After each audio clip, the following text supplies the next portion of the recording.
Attorney, can you hear me? Yes, I can. Thank you.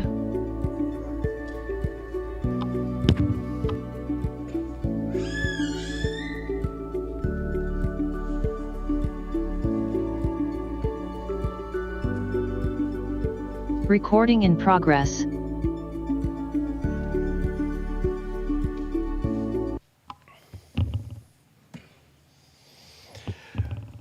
Good evening, everybody. Today is Tuesday, June 20th, 2023. This is a Hayward City Council meeting. I'd like to open it up.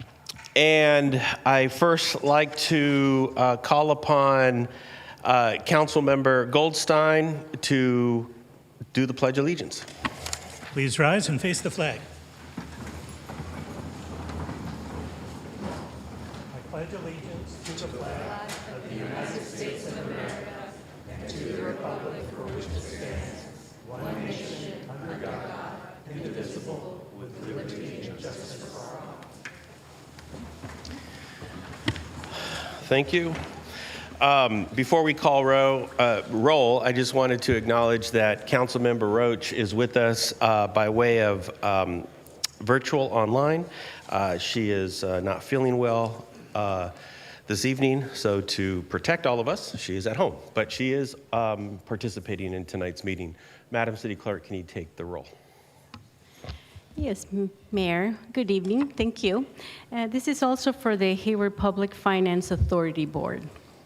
Member Andrews? Present. Member Bonilla Jr.? Present. Member Goldstein? Present. Member Roach? Here. Thank you. Member Syrup? Present. Member Cermeño? I'm here.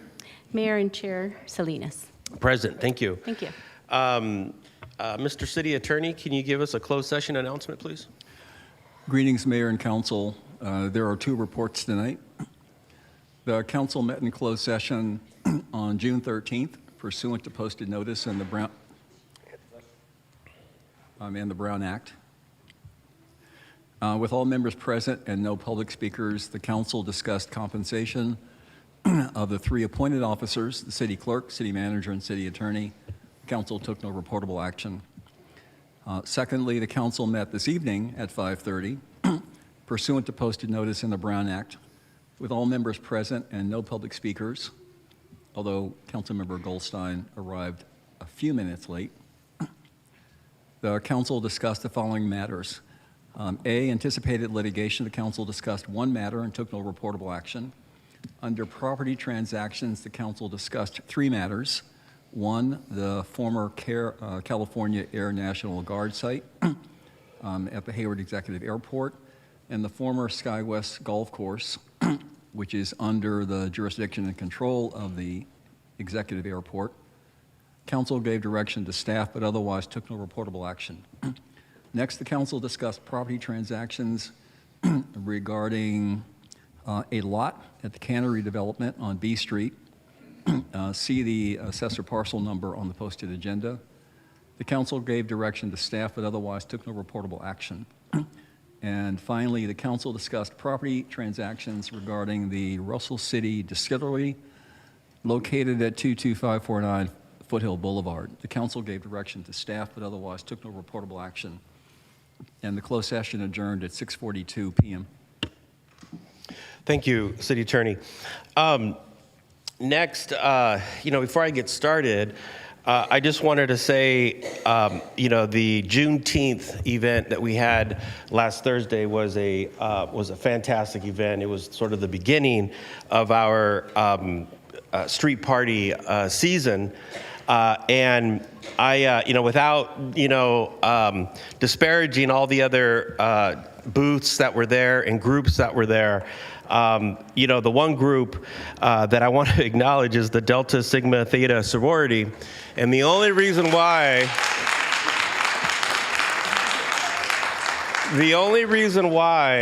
that group stood out, it wasn't the rambunctiousness of the booth environment that they had created, but it was the red that they brought to the festival. So, welcome. Welcome. Thank you. Thank you for being here. Today, I have 4 proclamations that I'd like to read and to acknowledge Juneteenth, the month of June, as Juneteenth month.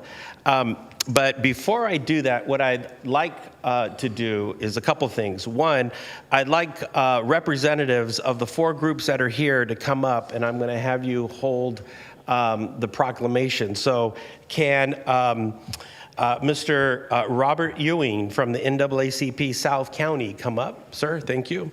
Also from BOWAPA, Black Women Organized for Political Action, the Hayward South County Chapter, Vice President Raquel Johnson. Can you please come up, please? Thank you. And of course, the Hayward Tri-City Alumni Chapter of the Delta Sigma Theta Sorority, Inc., President April Lampkin. Madam President, if you can come on up. And of course, none other than the chair of the African American Studies Department, the Ethnic Studies Department up at California State University, East Bay, Dr. Baham. Can you please come up?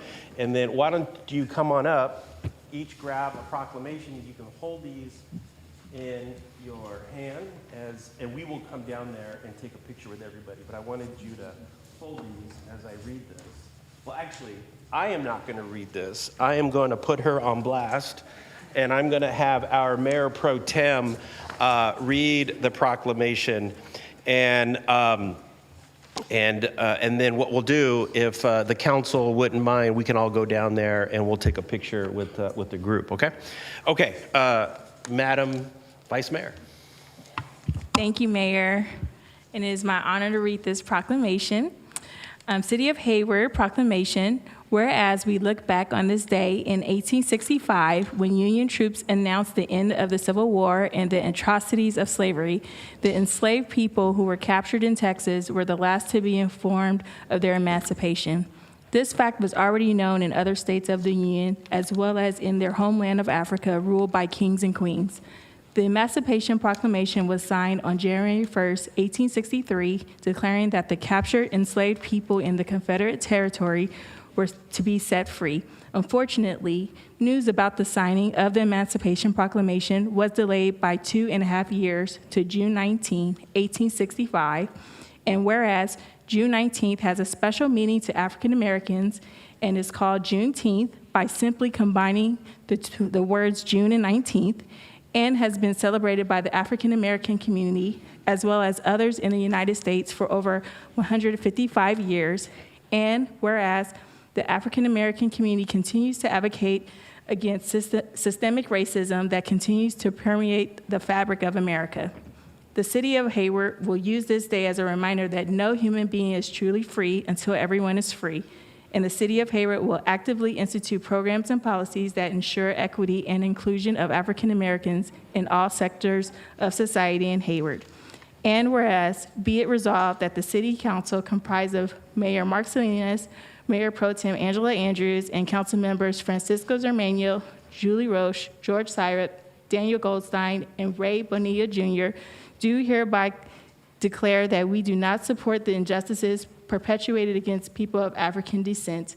The City Council also objects to the glaring disparity of discriminatory practices aimed at African American people in particular, and whereas, be it further resolved that the City Council will no longer hide behind shared governance policies, mission statements, and administrative procedures. The truth of who we are as representatives of this city lies in our actions and not in benign documents that have no substance.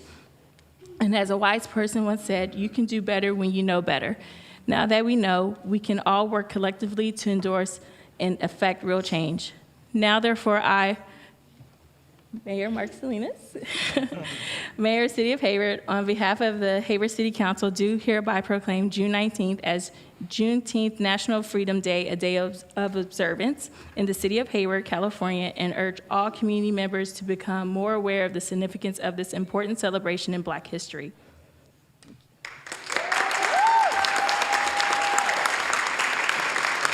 And I just want to add, Mayor, I also want to give a special thank you to NAACP President Ms. Freddie Davis, as she and I worked on the first proclamation for Juneteenth back in 2020. So just want to thank her for her hard work in working on this proclamation. Thank you. And then before you make remarks, I'd like to invite the council to go down there. We'll all take a picture, and then you guys can take turns to make remarks.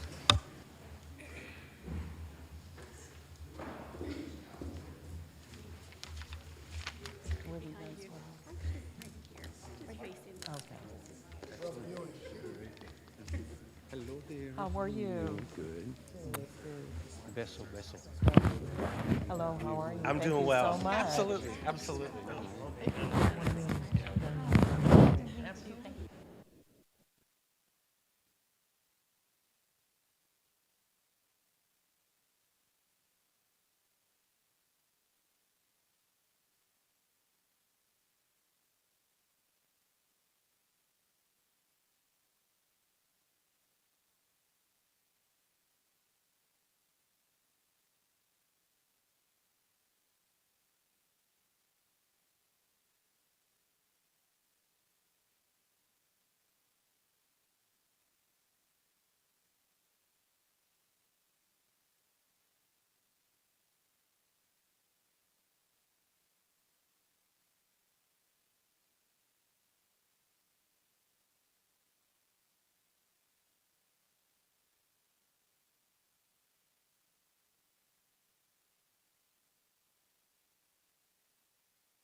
Okay, good evening again, everybody.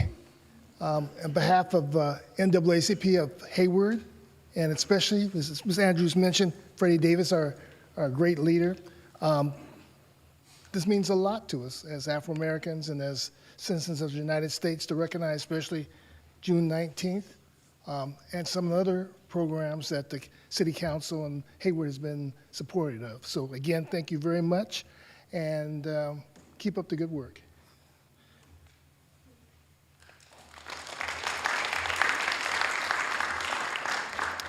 So good evening. I'm Raquel Johnson. I'm representing BWAPA, which is Black Women Organized for Political Action, Hayward South County chapter. We are statewide, and we are so honored to be able to receive this and understand the significance in how many of, even including my family, came from Texas to be here in California. So we definitely understand the significance on what this means to us as a people, but to us as a nation as well. And so we are honored to be in front of you, as well as representing with our own council member Angela Andrews, pro mayor. And so thank you for all of that and for the acknowledgement.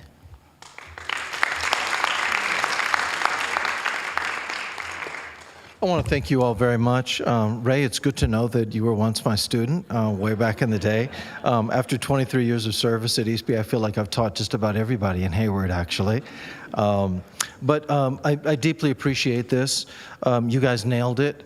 The real spirit of Juneteenth is that none of us are free if there's just one small segment of us that aren't free.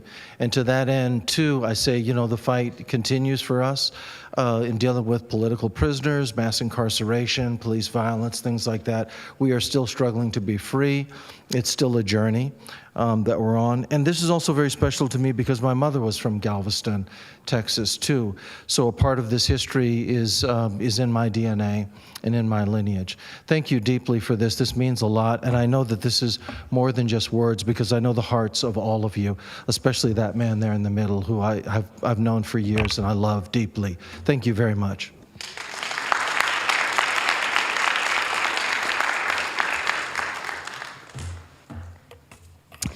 Good evening and greetings to the mayor and the rest of you city council members, and also my sorors in the assembly and all of the guests, and congratulations to all of the other recipients. My name is April V. Lampkin, and I'm the proud president of the Hayward Tri-City Alumni Chapter of Delta Sigma Theta Sorority Incorporated. That's all that red back there. And on behalf of the 109 members of our chapter, we say thank you for this honor and this proclamation today. I'd like to recognize the members of the chapter that are here today. So if you could please stand. I know you have on your red, but if you could please stand and be recognized.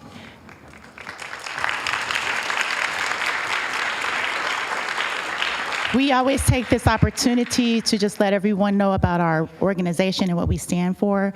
I'd also like to acknowledge some of the sorority sisters that are not here who were not able to attend, but they really had a really big involvement working with our soror Andrews. Jamila Joseph and Ariel Traps in their absence. We do have Vesepia Robinson, if you could raise your hand, working along with Ariel Danzy, and of course, Councilwoman Vice Mayor Angela Andrews for their work in getting us participation in this event.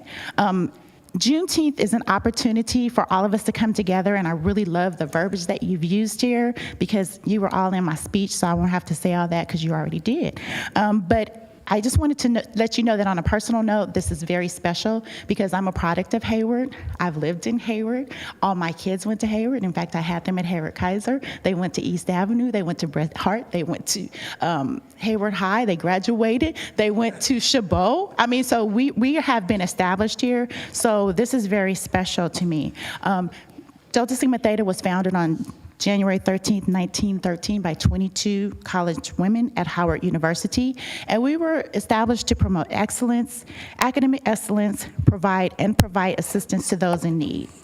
Since its founding, we have become one of the leading service-based sororities with more than 300,000 initiated members and over 1,000 charter chapters worldwide.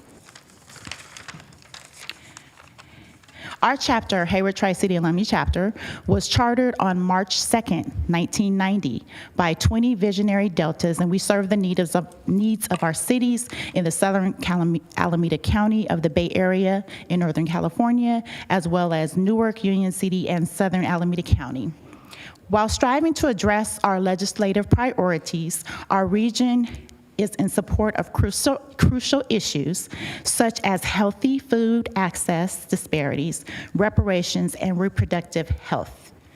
We also are involved in political awareness and involvement by sponsoring voter registration, is what we did at Juneteenth, as well as combating voter suppression, fighting for affordable health care and access to quality care and gender equality. Most recently, we've been working with parents of the Hayward Unified School District to meet with the parents to hear what their concerns are to see how we can advocate for our youth. And so before I go, I just want to let you know that we do support your movement for reparations. Russell City, go Russell City. And so the legacy of slavery and systemic racism continues to harm our Black communities, as your proclamation says. To this day, we want to work together to make steps towards repairing that damage that has been done. These are necessary steps to address the historic and ongoing injustices faced by Black people in our country in general. And so we will continue our work in Hayward as well as the surrounding areas. And there's much more that I could say, but I just want to say on behalf of the Hayward Tri-City Alumni Chapter of Delta Sigma Theta, we appreciate this acknowledgement, and we look forward to partnering with you on many other initiatives because we are here for all of it. So thank you for this opportunity, and again, thank you for the proclamation.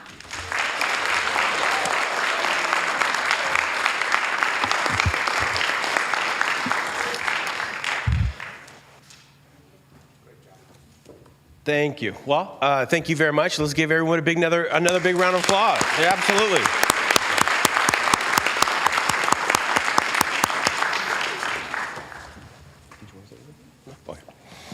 Okay, thank you. I appreciate that, and thank you for everything you do. And who would have thought that, then student Ray Bonilla would launch into the political stratosphere to become council member Bonilla Jr., right? Who would have thought? Who would have thought? Thank you very much. Okay. Next item on the agenda is public comment. This is reserved for people in the audience or online that would like to make a public comment on something that is on the agenda or off the agenda. Is there anybody online that would like to make a public comment?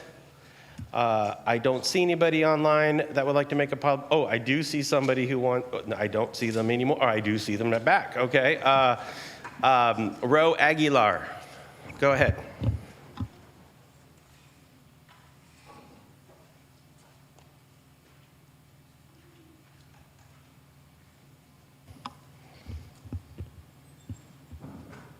Ro Aguilar, you're on mute.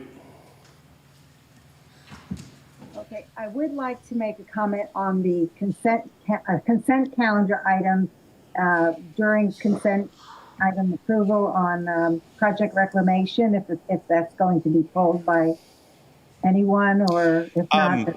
If you want, when I get to public comments, I can have I can open it up for public comment on the consent calendar. I can do that. Did you want that, or do you want to make a public comment on that item right now? Hey, I'm sorry, I didn't hear you. I'm muted. Let's see. Mute. Ro, do you want to make a public comment now? Do you want to make bless you? Do you want to make a public comment now, or do you want to make a public comment when I get to the consent calendar?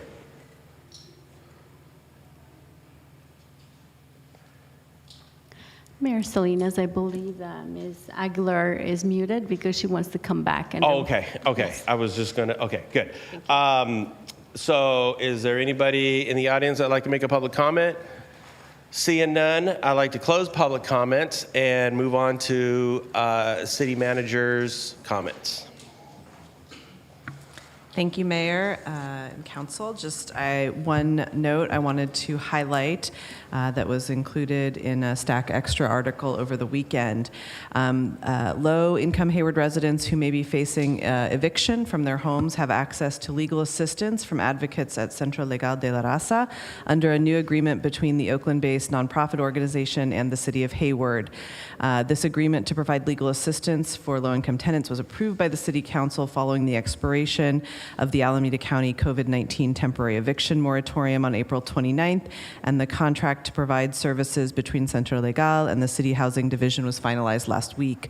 The action was taken with the understanding that eviction proceedings have increased above pre-pandemic levels in some communities, and landlords more often than not have legal representation in these matters.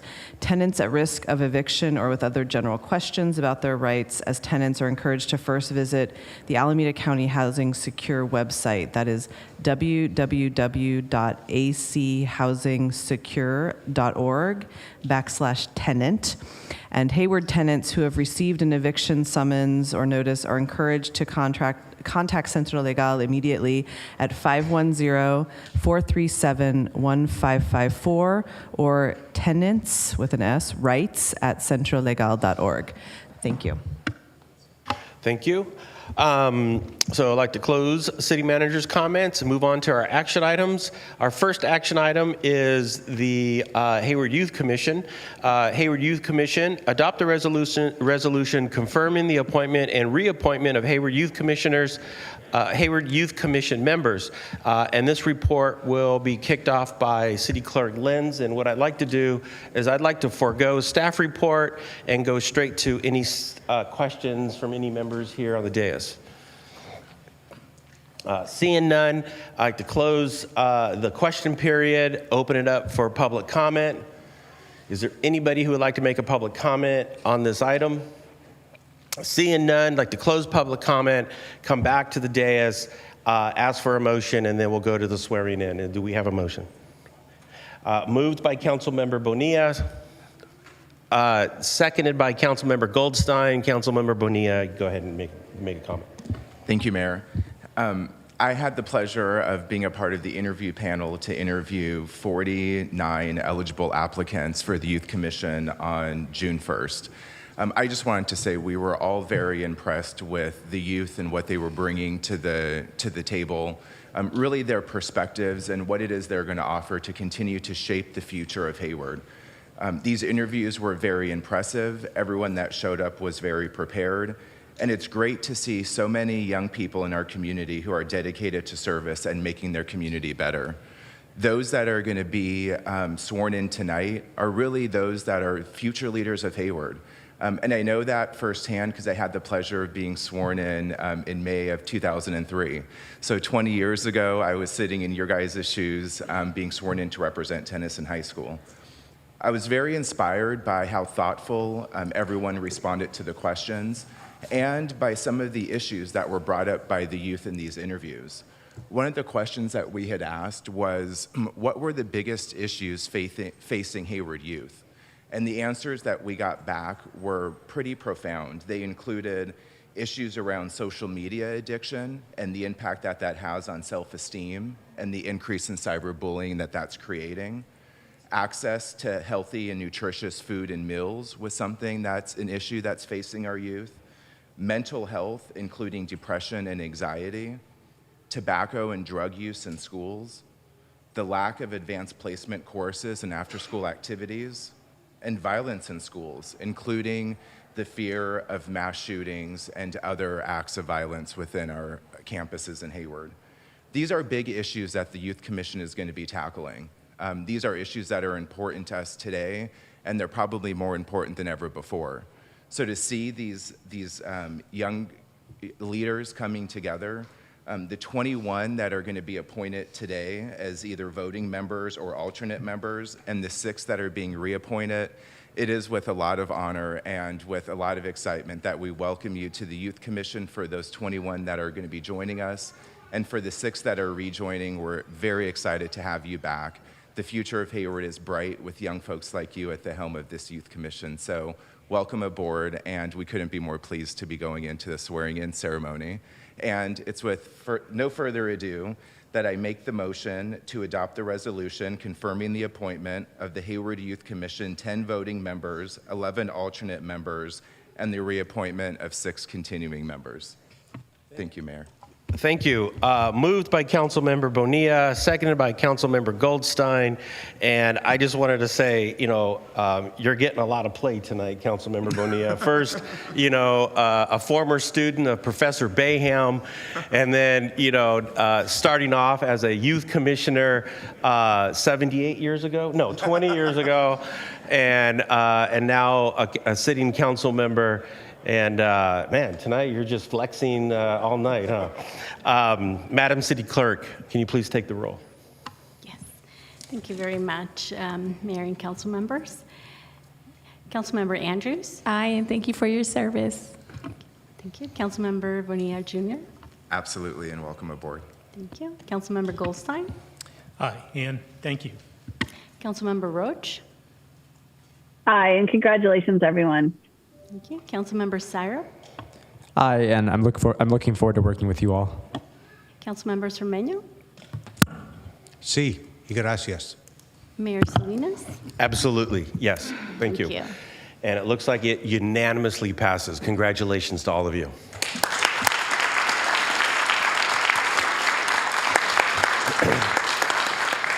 And so I believe the city clerk is going to have everybody come up. Yes, that's and correct. And then sort of stand right here along the dais, and then you'll be sworn in. And this would be a great opportunity for the family to take pictures. Keep going. Keep going that way. That's good. Thank you. Okay, keep going.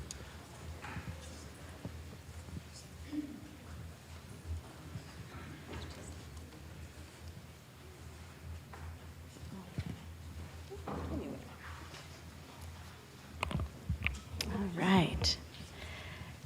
And to the parents, there'll be an opportunity for you to take photos after I'm done. Thank you. All right. Okay, would you please raise your hand And would you please state your full name? I Kashish Vinayak. I, Samiksha Lingan. I Phyllis Asanda. I, Sharona Sabason. I, Nikki Shiva. I, Zoe Kiyama. Jeffrey Alexander Hamey. I, Jeremiah Wong. I, Ronak Sharma. I, Alexa Cervantes. I, Layla Aviado. I, Ruby Kumar. I, Julia Patel. I, Bailey Lee. I, Mateo Barajas. I, Balin Perkins. I, Sophia Araujo. I, Tammy Lolo Agunkami. I, Josue Barrera. All right. And would you please state after me, repeat after me. Do solemnly swear or affirm that I will support and defend the Constitution of the United States and the Constitution of the State of California against all enemies, foreign and domestic. Go ahead. Do solemnly swear or affirm that I will support and defend the Constitution of the United States and the Constitution of the State of California against all enemies, foreign and domestic. That I will bear true faith and allegiance to the Constitution of the United States and the Constitution of the State of California. Go ahead. That I will bear true faith and allegiance to the Constitution of the United States and the Constitution of the State of California. That I take this obligation freely without any mental reservation or purpose of evasion. That I take this obligation freely without any mental reservation or purpose of evasion.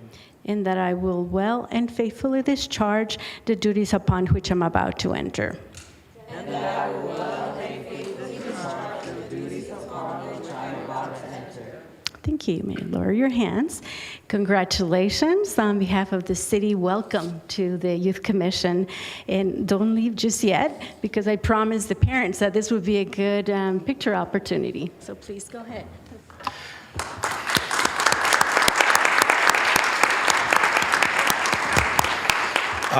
Madam City Clerk, we'll take a 5-minute break so we can take pictures, and then we'll resume in 5 minutes, okay? Yeah. Okay, take a 5-minute break.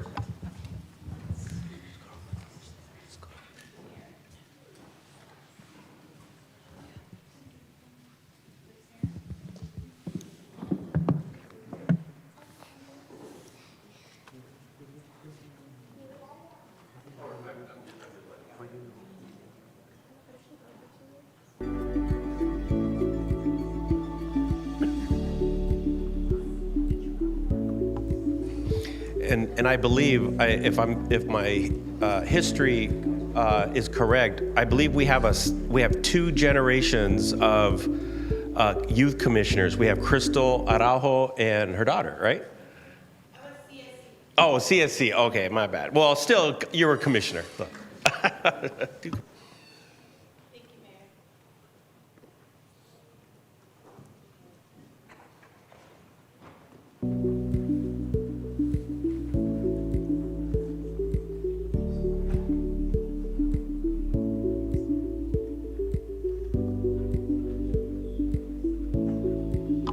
And also wanted to acknowledge the Youth Commission advisors. You got Noel over there from HARD, and you have Maya from the Hayward Unified School District. And I believe you also have, he's not here today, but Rick Hatcher from HARD also. Director Sarah Lamnin is also the liaison. President of the school board, Peter Buffette, is the designee. And then, of course, I'm the designee to the Youth Commission. So, so get ready. Pull up your socks, you guys. You got a lot of work to do this year. So.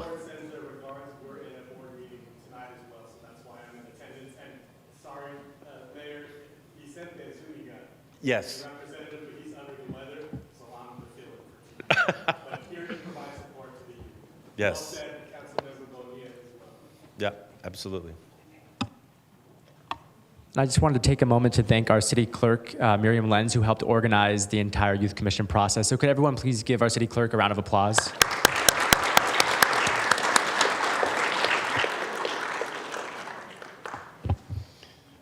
that it? Okay. All right. Thank you. Appreciate it. And then there's also, you can, as they say in the photography world, outside on the rotunda is good lighting.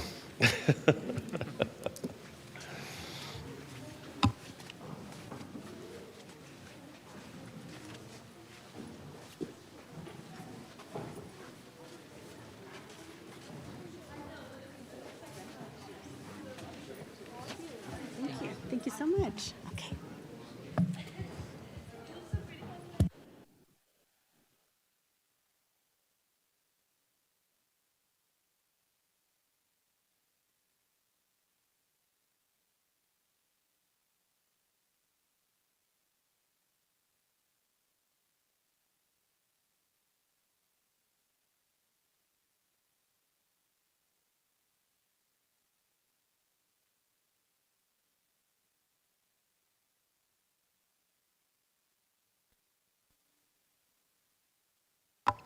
Okay. So I'd like to call the meeting back to order. Are we still recording? Yes, Mayor. We had paused the recording in Live Manager, but I believe we're back now. Yes, we are back. I can see the little button. Okay. So I'd like to call the meeting back to order. And again, just wanted to congratulate the newly sworn in commissioners, youth commissioners, and welcome them aboard. Wanted to thank Councilmember Bonilla for his service on the interview committee, along with representatives from HARD and from the school district. I would have joined you that afternoon, but I was out of town, of course, that afternoon. But thank you very much for stepping in and doing that. Okay, next item is the consent calendar. And before I move on, wanted to see if there's anybody who wanted to pull anything from the consent calendar. I don't see, let me see. I just have a question on number 6, and I believe that row had public comment about this consent item. Yes, number 6, and then. Oh, I'm sorry, number 5. Number 5. Not number 6. Number 5, and then anybody else have anything to pull? Seeing none. Before I go to Ms. Aguilar, let me first go to Councilmember Syrup for comments. Go ahead. Thank you, Mayor. I appreciate that the city is pursuing these dollars. I'm in favor of this item. My question, I wanted to clarify, we're applying for a $10 million round of home key funding for scattered site projects. However, there's $736 million available total. I was wondering, are we pursuing other dollars that might not fit under the scattered site category? Not at this time. I don't know if Amy Kohlblum, our acting community services manager, wants to share, but I don't believe we are pursuing any of the other dollars at this time. No, we are not at this time. We had one other project, but they withdrew from contention.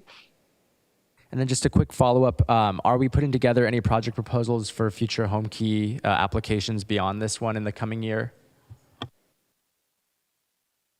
We're open to doing so. I would say that we are not certain that there will be a subsequent round of home key funding. Okay, thank you. And I'm happy to move the items when all questions are asked.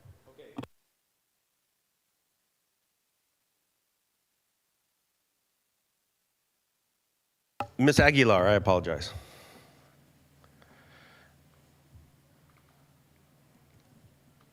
Can you hear me? Yes, we can hear you now.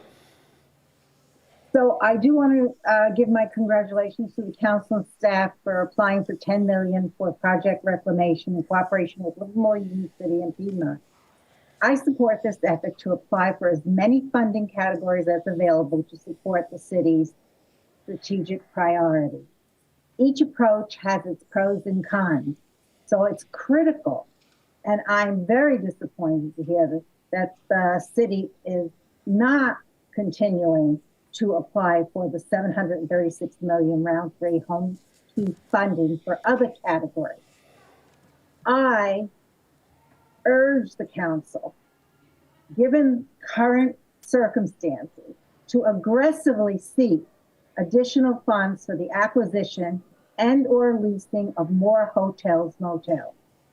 Comparing some of the costs of the project reclamation program to hotels, motels, housing, Scattered Sites is practically recreating mini hotels, presumably in lower income areas of Hayward due to housing costs. The Scattered Sites approach provides 25 to 30 individuals temporary housing in 5 to 6 homes. One hotel can provide double the units with the benefit of less travel time for backs to provide services to a larger number of clients. Motels, hotels can be located strategically within different economic and geographic areas of Hayward, which increases access to middle-class resources and opportunities. So I'm thinking scattered homes is going to be more in lower income because of the cost of housing, but acquiring motels and hotels throughout the city, they can be more integrated, more inclusionary, more opportunities for these folks. And I know there is a problem with this hotel, motel acquisition, leasing approach, but we cannot give up on it. We have to put our heads together and solve that problem, because this is a practical way of getting people, homeless people, housing, wraparound services, and opportunities to move upward into permanent housing.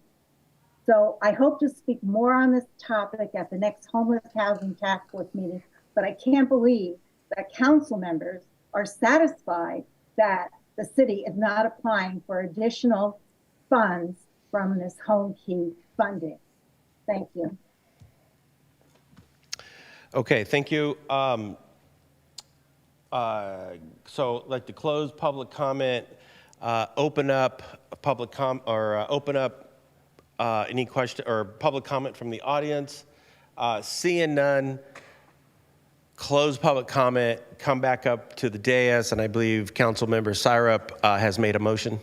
Yes, I'm happy to move the items on the consent calendar, and I just wanted to speak to Rose's comments on agenda item 5, that I would be happy to recommend bringing that before the Housing and Homelessness Task Force to discuss that topic further. And thank you for her comments. Since I serve on the Homelessness and Housing Task Force, I will support that motion. And also, so let me just talk about this for a moment, because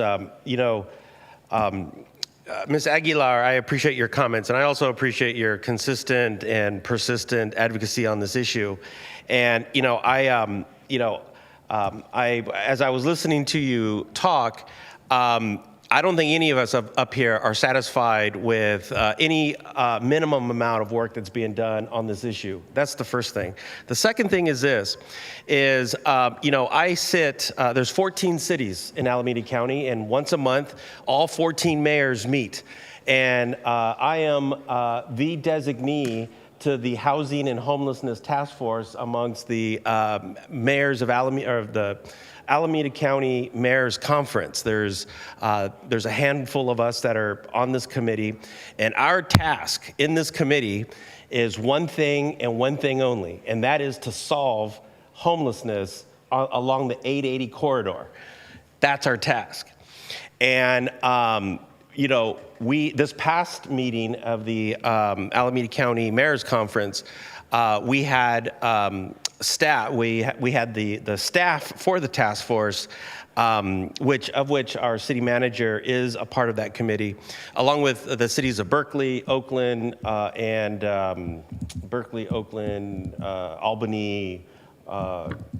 San Leandro, Fremont. Yeah. And so I say all of that because this past meeting, we had a very thorough report given to us of all of the efforts of all of the cities along the 880 corridor, what we're doing. The acquisition of hotel motels, we would get them all if they existed, and we would purchase every room, every building, everything. But there's, like everything else, there's a supply issue, and every city up and down, mayors, council members, and executive teams up and down the corridor have been working on this, have been working through this, and have committed time, hours in figuring out a solution to house our unhoused populations. And so to say that we're voting because we're satisfied on this is absolutely an incorrect observation of what we're doing. I should also mention this, is that the amount of money that we have spent up and down Alameda County reaches almost $500 million in terms of the amount of money that every city in Alameda County has invested in this issue. So it's not a lack of that we don't care, or we're soft, or we're happy with the minimum. We're investing every bit of ARPA funds, every bit of nook and cranny funds, every possible source of revenue. Every staff up and down the county has been investing in this. I read one of the financials, or one of the data points they showed us. Their cities, like Oakland, has spent $83 million on this issue, right? The city of San Francisco, almost $800 million on figuring out a solution to this. And so this is, I don't think anybody, not only in Alameda County, but I don't think anybody in the Bay Area is satisfied with doing the minimum. And I think if you look at the resources that every city, every county, every region in this area has been investing in this, I think absolutely shows all of our collective investment and our collective focus on high impact, high alignment work up and down the county. And so anyways, with that, I appreciate everyone's comment. I'm glad to be the second of this item. And if there are no other questions, Madam City Clerk, you can go ahead and call roll. Yes, thank you, Mr. Mayor. Councilmember Andrews. Aye. Councilmember Bonilla Jr. Aye. Councilmember Goldstein. Aye. Councilmember Roach. Aye. Councilmember Syrup. Yes. Councilmember Cermeño. Mayor Salinas. Yes, thank you. Thank you. Okay, next item is our first public hearing, which is our utility rate adjustments. Adopt a resolution amending the master fee schedule and approving the proposed fiscal year 2024 and fiscal year 2025 water, sewer, recycled water rates, and connection fees, and finding the action is exempt from CEQA review. And I know this is something that we have heard in the past, and I know that our Public Works Director has a very brief, concise, tight presentation, probably within 5 slides or less. Correct. Thank you, sir. Thank you very much, Mr. Mayor. Good evening, Mr. Mayor and council members. As you know, mostly due to external cost factors, every 2 years, staff comes before you to request a water rate adjustment. The driver for sewer rate adjustment is mostly the requirement to maintain the sewer collection and treatment systems and respond to ever-evolving regulatory mandates. This year, after well over 10 years, staff is also requesting an adjustment to water and sewer connection fees. We have used Raftelis financial consultants who are experts in the field to assist staff in this year's analysis.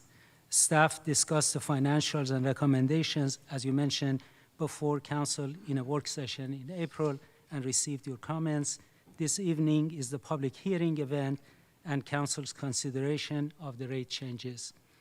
Ellie Lowe, Senior Management Analyst with Public Works and Utilities, is here this evening to present the report. Ellie? Yes. Hi, good evening, Mayor, council members, and members of the public. Council had a work session on April 18th to review the recommended water, sewer, and recycled water rates and connection fees for fiscal year 24 and 25. This public hearing is to consider customer feedback and decide on the proposed utility rates and connection fees. Starting with water. Water rate pays for the purchase and distribution of water. It has two components. First is the service fee, which is fixed and based on meter size. And second is the water usage charge, which changes based on the amount of water used. Staff's recommendation is 10% increase in fiscal year 24 and a 10% increase in fiscal year 25. As a reminder, city is 100% reliant on expensive San Francisco water, meaning that Hayward purchases all of its water from San Francisco. This cost alone is about 2/3 of the water fund budget. SFPUC has imposed a total of 25.6% increase last year and this upcoming year. So about 17 of the 20% proposed rate increase by Hayward is solely related to San Francisco's rate increase. Since Hayward's water rate increase was only 3% last year, about $8 million of the funds reserve is being spent down this year in order to cushion the impacts of San Francisco rate increase on Hayward residents and businesses. Even with the proposed 10% increase next year, we're still projecting using approximately $5 million of reserve again to cushion the impacts of increase by San Francisco. In terms of monthly bill impact, a typical single-family residential customer in Hayward who uses about 6 CCF per month or 150 gallons per day will see an increase of $5.61 per month in the first year and $6.18 per month in the second year. This amount of impact is assuming that they're using the same amount of water as last year. However, city records indicate that water consumption has been recently gone down by 5%. Which means that the actual bill impact could be less as customer uses less water. For multifamily customers, individual tenants typically do not receive bills directly from the city. This is because the account is usually listed under the property owner or property management. Some properties include the utility costs in the rent and some require separate payment. However, in terms of bill impact, smaller apartment complexes with 10 or fewer units will see about an increase of $5.15 per unit per month the first year and $5.68 the second year.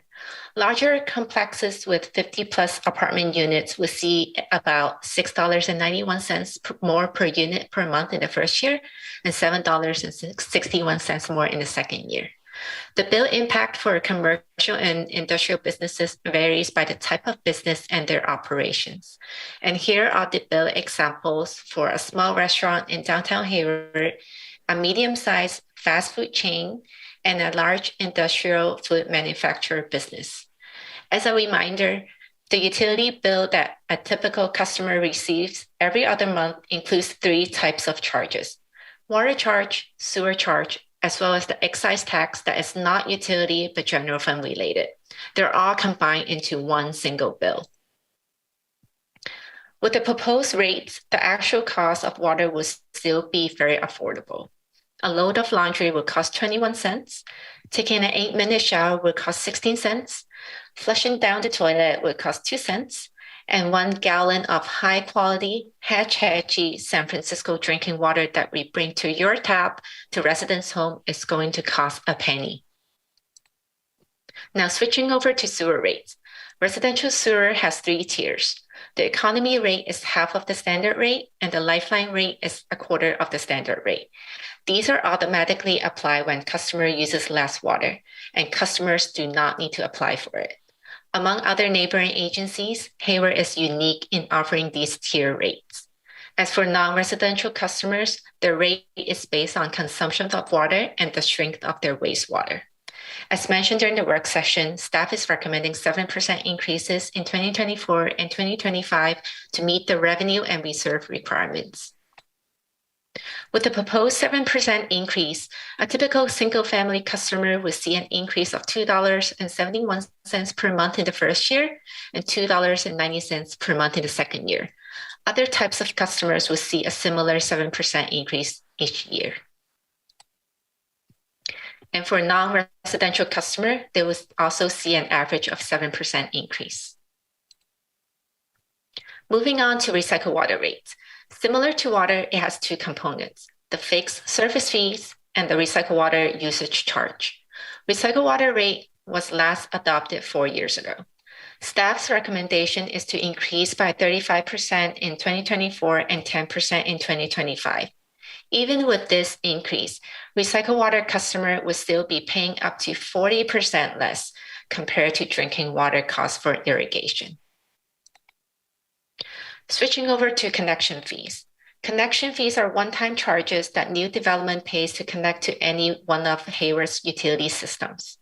These fees are used to pay for capital infrastructure required to serve new customer connecting to Hayward's system. Charging a connection fee creates more equity between current customers who have already invested in the system via rates and future customers. As a reminder, the city's connection fees were last updated in 2012 for water and 2011 for sewer, as well as 2019 for recycled water. So the water and sewer connection fees have not been updated for over 10 years.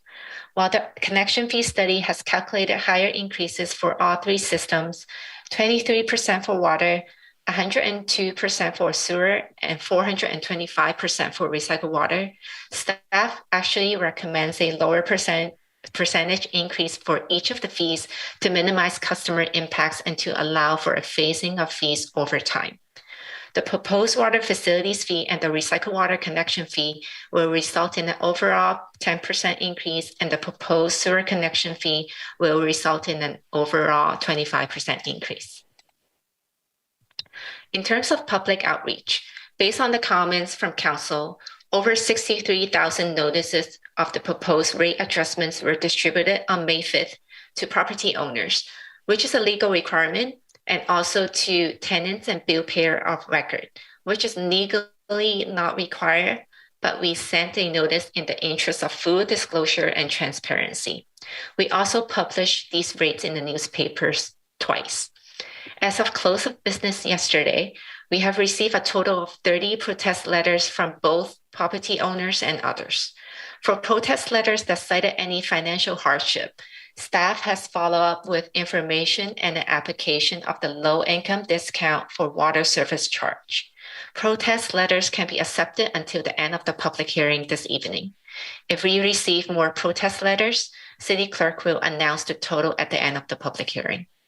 By law, if we receive over 50% from all of the property owners, which is about 19,000 protests from property owners, then council cannot approve the rate increase.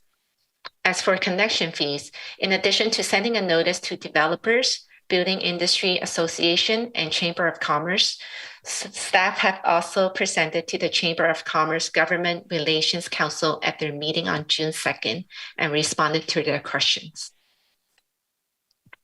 So the schedule is public hearing tonight.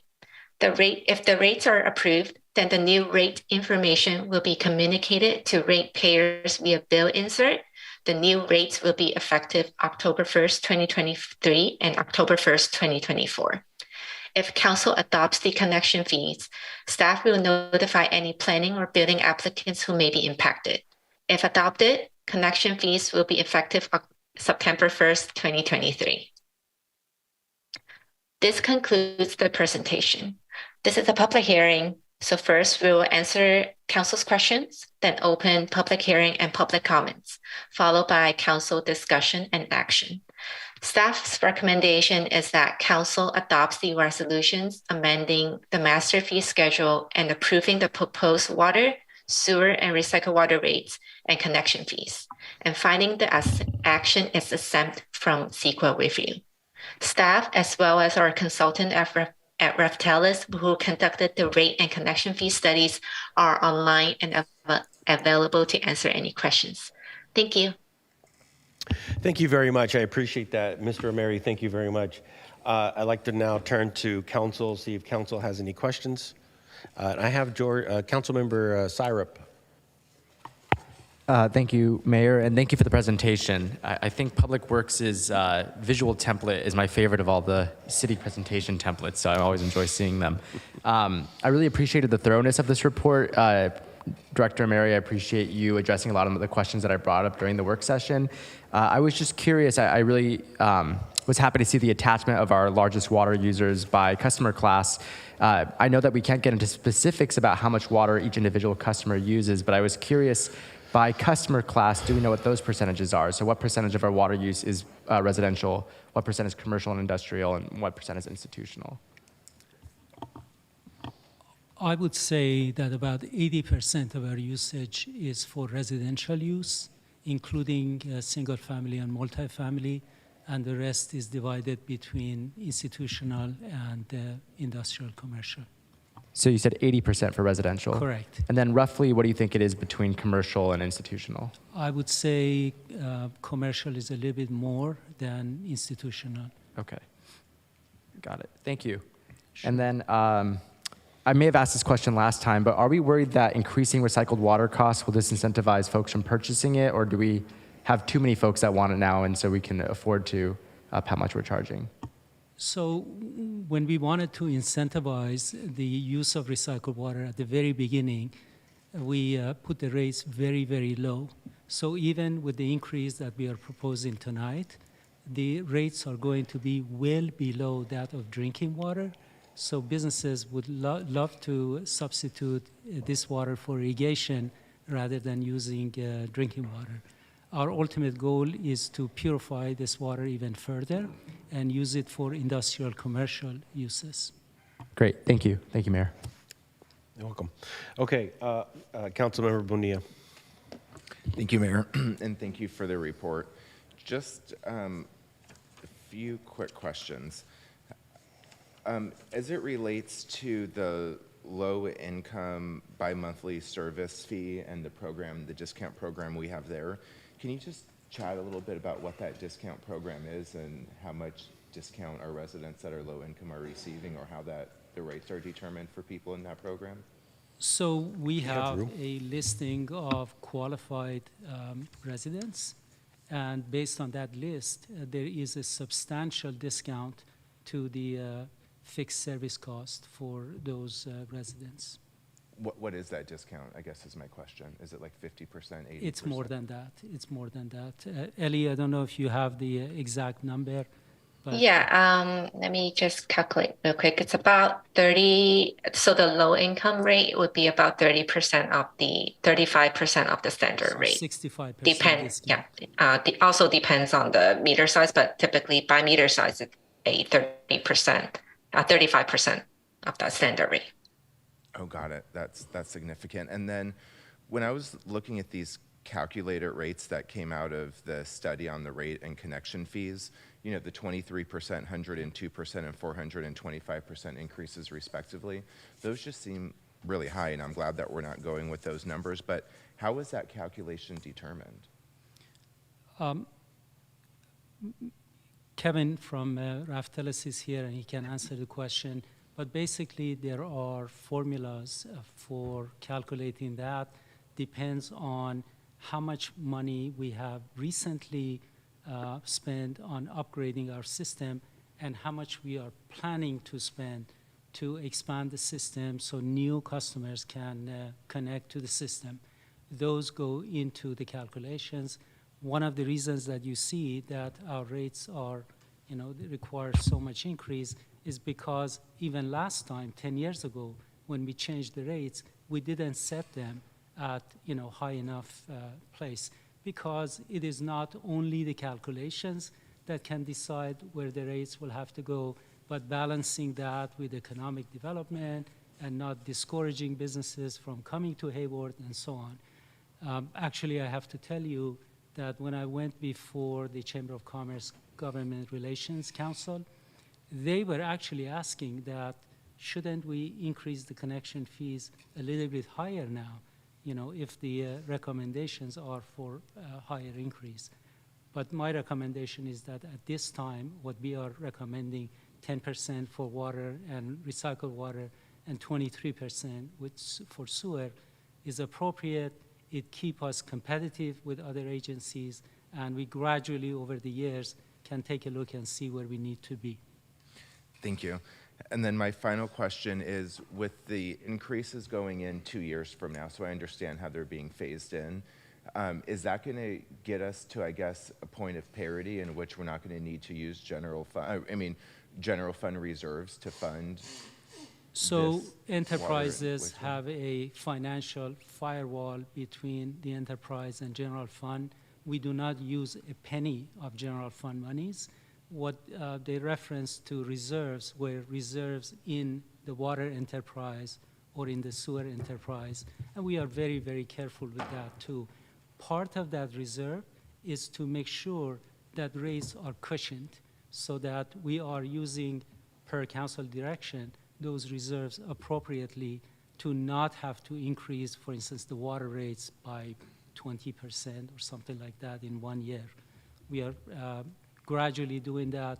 I have a 10-year financials that shows that eventually we are going to get to where the council wants us to be without undue problem for the water enterprise or the sewer one. Thank you. Those are all my questions. Mayor Pro Tem Andrews. Yes, I just had a quick question regarding the top users and wanted to know if there was anything that can be done with connecting with some of the top users that were identified on the list. I know some of them, they're providing obviously clean water for drinking, but it's something that can be done with possibly landscaping. I know some of the users, those are their main features, but is there something that we can do to reduce their water usage? Yes, as you know, Councilmember Andrews, Hayward is one of the leaders in water conservation. Yeah. But we can do more, right? Exactly, exactly. We are using very, very little. I think that I've heard that the health and safety requirements for water usage is 50 gallons per capita per day, maybe 49. We are below that in Hayward today. Mm-hmm. So even considering commercial industrial in the city, the usage is very low compared to agencies that are to the south or the north or to the east of us. Okay, thank you. Thank you. So you want more good? I do, and I want to acknowledge Director Mary's efforts on the Bay Area Water Supply and Conservation Agency, where he does identify as being one of the lowest users. But just wanted to see if there's anything else we can do in terms of education, maybe working with Keep Hayward Clean and Green. Some ideas that can come out of their task force could also be helpful in reducing some of the usage at commercial and residential. So any partnership there would be greatly appreciated. Thank you. And then I don't see any other hands. Oh, Councilmember Zermenio, sorry. Thank you. Mr. Marianelli, thank you for a good report. Khalid Bonilla actually asked what I was going to ask, but I want to do a follow-up on his question is, do we have any idea what percentage of our users are actually low income or folks that are taking advantage of the discounts? 10%, 5%, 1%? It's about 10%. It's about 10%. Is there a list somewhere? What I'm thinking of, if we know that such and such a household has a problem with paying the water bills, maybe they have a problem with something else, and we can try to contact them. Is everything going okay? Do you need also help with PG&E? Is that something that we can follow up on, or are they just water and that's it? I believe that PG&E uses a similar list, and they have their own discount program. Whenever we hear from our customers that they are concerned about the cost of water or other utilities, we immediately put them in touch with our finance department to make sure that they are aware of the program that we have and if they are qualified to sign up for them. Okay. So I'm glad, because we want to keep track of these folks who might be having some trouble. Absolutely. Okay, so thank you. Absolutely, yes, thank you. Thank you. Okay, so I'd like to close council questions, open up public hearing, And if there is no public comment, I'd like to close public hearing, and I'll return to the dais for a motion and vote. I think I heard Councilmember Cermeño moves. Do I have a second? Mayor, I'd also like to make a comment. And then, Councilmember Rhodes, I apologize. I was, not that I did not see you. I did not see you. Go right ahead, Councilmember Rhodes. Seconded by Councilmember Rhodes. Thanks. And I didn't have my hand up for questioning. I just wanted to make a comment. Just hold on, I just want to bring up my notes. I just really appreciated the work session that we did on this because it was really helpful for me to understand how necessary rate increases are and, be able to try and recoup some of the cost increases Hayward pays to San Francisco Public Utilities. And while the jump 10% in FY24 and another 10% in FY25 does sound like a lot, it still doesn't, it still has the city subsidizing water for Hayward residents. And so I think the slide showing what an average family might pay $5 one year and $5 next, I think is really helpful to understand what a potential 20% rate increase looks like, because that does sound like a lot. So I just want to thank you for the report. Thank you for the extra effort in making everyone aware of their increases as much as you could in the bills and publishing it and all of that. So thank you for the education on this topic, and I appreciate all the work that you put into it. Thank you. Thank you, Mayor. Thank you very much. So moved by Councilmember Cermeño, seconded by Councilmember Roach, and of course this is to move the recommendation by staff. Madam City Clerk, can you please take a roll? Yes, Mr. Mayor, and I just wanted to make an announcement for the record that we haven't received any additional letters during public hearing. So we have a total of 30. The 30 that was reported by staff. Thank you. Councilmember Andrews. Aye. Councilmember Bonilla Jr. Aye. Councilmember Goldstein. Aye. Councilmember Roach. Aye. Councilmember Syrup. Yes. Councilmember Cermeño. Yes. Mayor Salinas. Yes, thank you. Unanimously passes. Thank Mr. you. Mayor, I just wanted to thank you and council for this and your support. I appreciate it. Never take it for granted. And I also wanted to thank my staff, Ellie Lowe, who has worked very, very hard on this, as well as Raf Dallas, our consultant, that they have done a great job. Thank you very much. Absolutely. Thank you. And I really appreciate it. And thank you for all your work on this. Absolutely. Thank you. Okay. I'd like to move on to our legislative business. Titled Military Equipment Use Policy, Review of HPD's Annual Military Equipment Use Report, July 2022 to March 2023, and Annual Renewal of an Ordinance approving Military Equipment Use Policy number 706 regarding the Hayward Police Department's funding, acquisition, and use of military equipment as defined by Assembly Bill 481. And I believe the person who will kick this off will be our Acting Police Chief, Brian Matthews, and of course, our City Manager, Ms. McAdoo.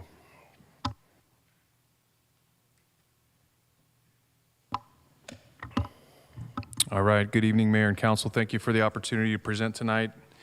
I'm here to discuss our military equipment use for the time period that you mentioned. I do want to, while I have a chance, thank Lieutenant Garrett Wagner, who's in the room tonight, and Lieutenant Corey Lenteo, who spent a great deal of time putting together the staff reports and documentation related to this. I do want to say that this is kind of our first crack at this, so bear with us, and we'll do our best to get through this presentation quickly so that we can answer your questions. So this slide represents the purpose tonight. Specifically, we're here to discuss our military equipment usage, funding, acquisition for the time period of July 2022 to March 2023. I also do want to mention that as part of the bill, we have a requirement to hold a community meeting to discuss military equipment usage. That happened on May 3rd.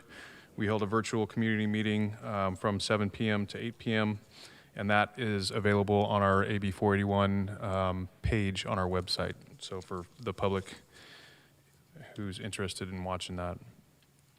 This slide is representative of the background for AB 481. I'm not going to read the entire thing. I do want to highlight that we are here because the City Council must review the use policy and ordinance on an annual basis, including the military equipment use, and so that's what we're here to do tonight. So for the use of our military equipment for the time period of July 2022 to March 2023, this is a representation of usage. The items listed in 1 through 6 were actual usage in the field, and then the items that are listed down at the bottom of this particular slide are items that are listed in our inventory responsive to AB 481, but were not used during this reporting period.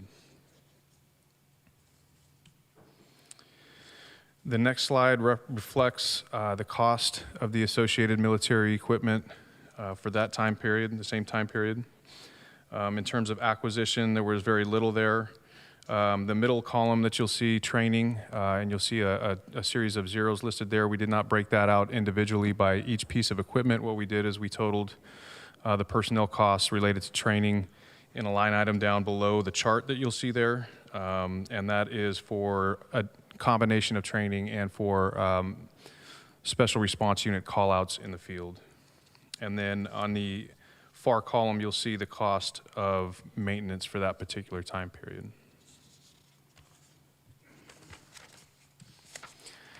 This slide is just a visual representation of the portion of our operating budget that is specific to AB 481. So as you can see, it's not very much in the grand scheme of things. So for fiscal year 2024 and every year, we do anticipate projected acquisitions. Some of these purchases and acquisitions can be anticipated very clearly, but some are unanticipated. So throughout the course of the year, depending on the number of operations that we're involved in, usage, damage, et cetera, replacement gets handled on a case-by-case basis. We do divide equipment up into consumables, which are basically single-use pieces of equipment. So once you use it, it's no longer operational. You have to replace it. And then non-consumables, which I'll talk about on the next page. And the bottom of this page kind of describes what our consumables are as it relates to AB 481. So ammunition, diversionary devices, chemical agents, and specialty munitions. For our non-consumables, our projected acquisitions are listed on this particular slide. I do just want to say that nothing here individually is new per se. Some of this equipment is replacement. Some of it is designed to expand upon existing programs based on operational needs that have been identified during the last year. And you'll see a cost breakdown for each of those to the right-hand side of it.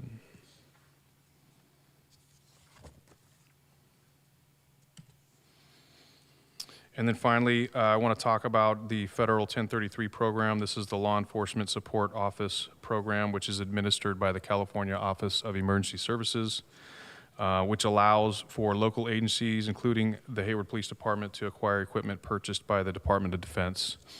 So this is equipment that has been purchased by the military. It has already been paid for by taxpayers, and when we met with the representative, this program was built because in the absence of it, the equipment is essentially just destroyed. It's discarded. So taxpayers pay for this equipment. Some of it doesn't get used at all. Some of it gets lightly used, but it's still operational, and they were just throwing this stuff away. And so what they did was made it available to police departments, fire departments, and the State of California Office of Emergency Services for continued use. So this is equipment that is in excess or no longer needed by Department of Defense. A majority of it is not military equipment. A majority of it is clothing, office supplies, rescue equipment, first aid kits, et cetera. They do allow for the acquisition of small arms, what they call small arms or tactical vehicles. But I just want to highlight the fact that we are not intending to acquire any of those things. And even if we were, we would have to come to the council to get approval to do that. But we are going to be requesting to remain in the program because we do receive the benefit of getting equipment at no cost. So tonight, our recommendation is to renew the city ordinance related to the use of military equipment and to renew our policy 706. Both of those were attachments in your packet for this evening, and there are no changes to the language that has already been approved by the council in those documents. We're also going to ask for approval for the equipment replacement and acquisition in fiscal year 24, and then to remain enrolled in the LESO program. And that concludes our presentation, and we'll open it up for questions. Thank you very much. I appreciate it. And then I'd like to first come up here to the dais, and I think we have Councilmember Syrup first. My hand wasn't even raised. Oh, it's stuck. No, I just thought you assumed, but you can go to who's next. I'll put my hand up in a second.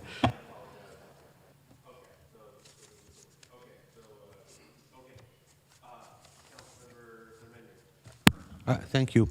And thank you for the report, Chief. Can you explain what a less lethal munition is?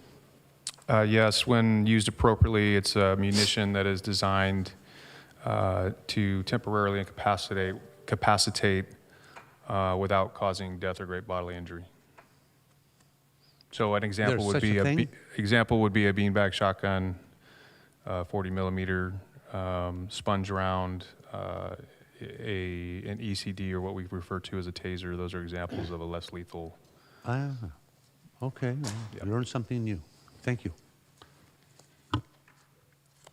Okay.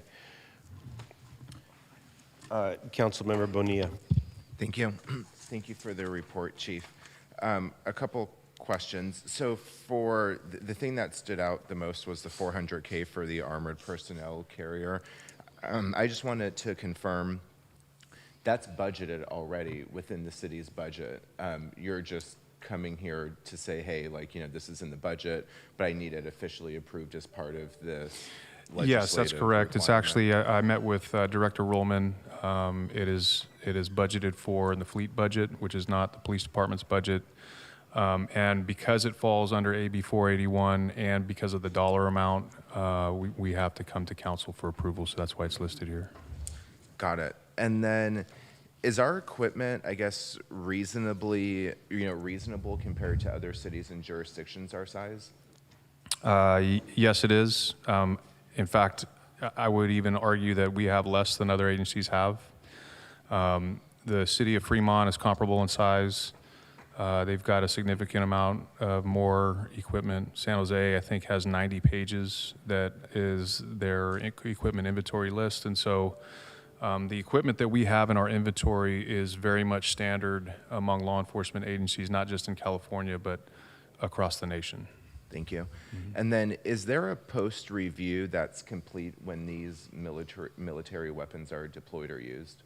I know that it requires authorization from an incident commander or a tactical commander, but is there any post-incident review to make sure that that was the right thing to do, or were there alternatives that could have, that type of thing? Yeah, that's a great question. So a majority of these pieces of equipment are used during what we would consider to be a tactical operation, so a high-risk event, a high-risk unfolding critical incident.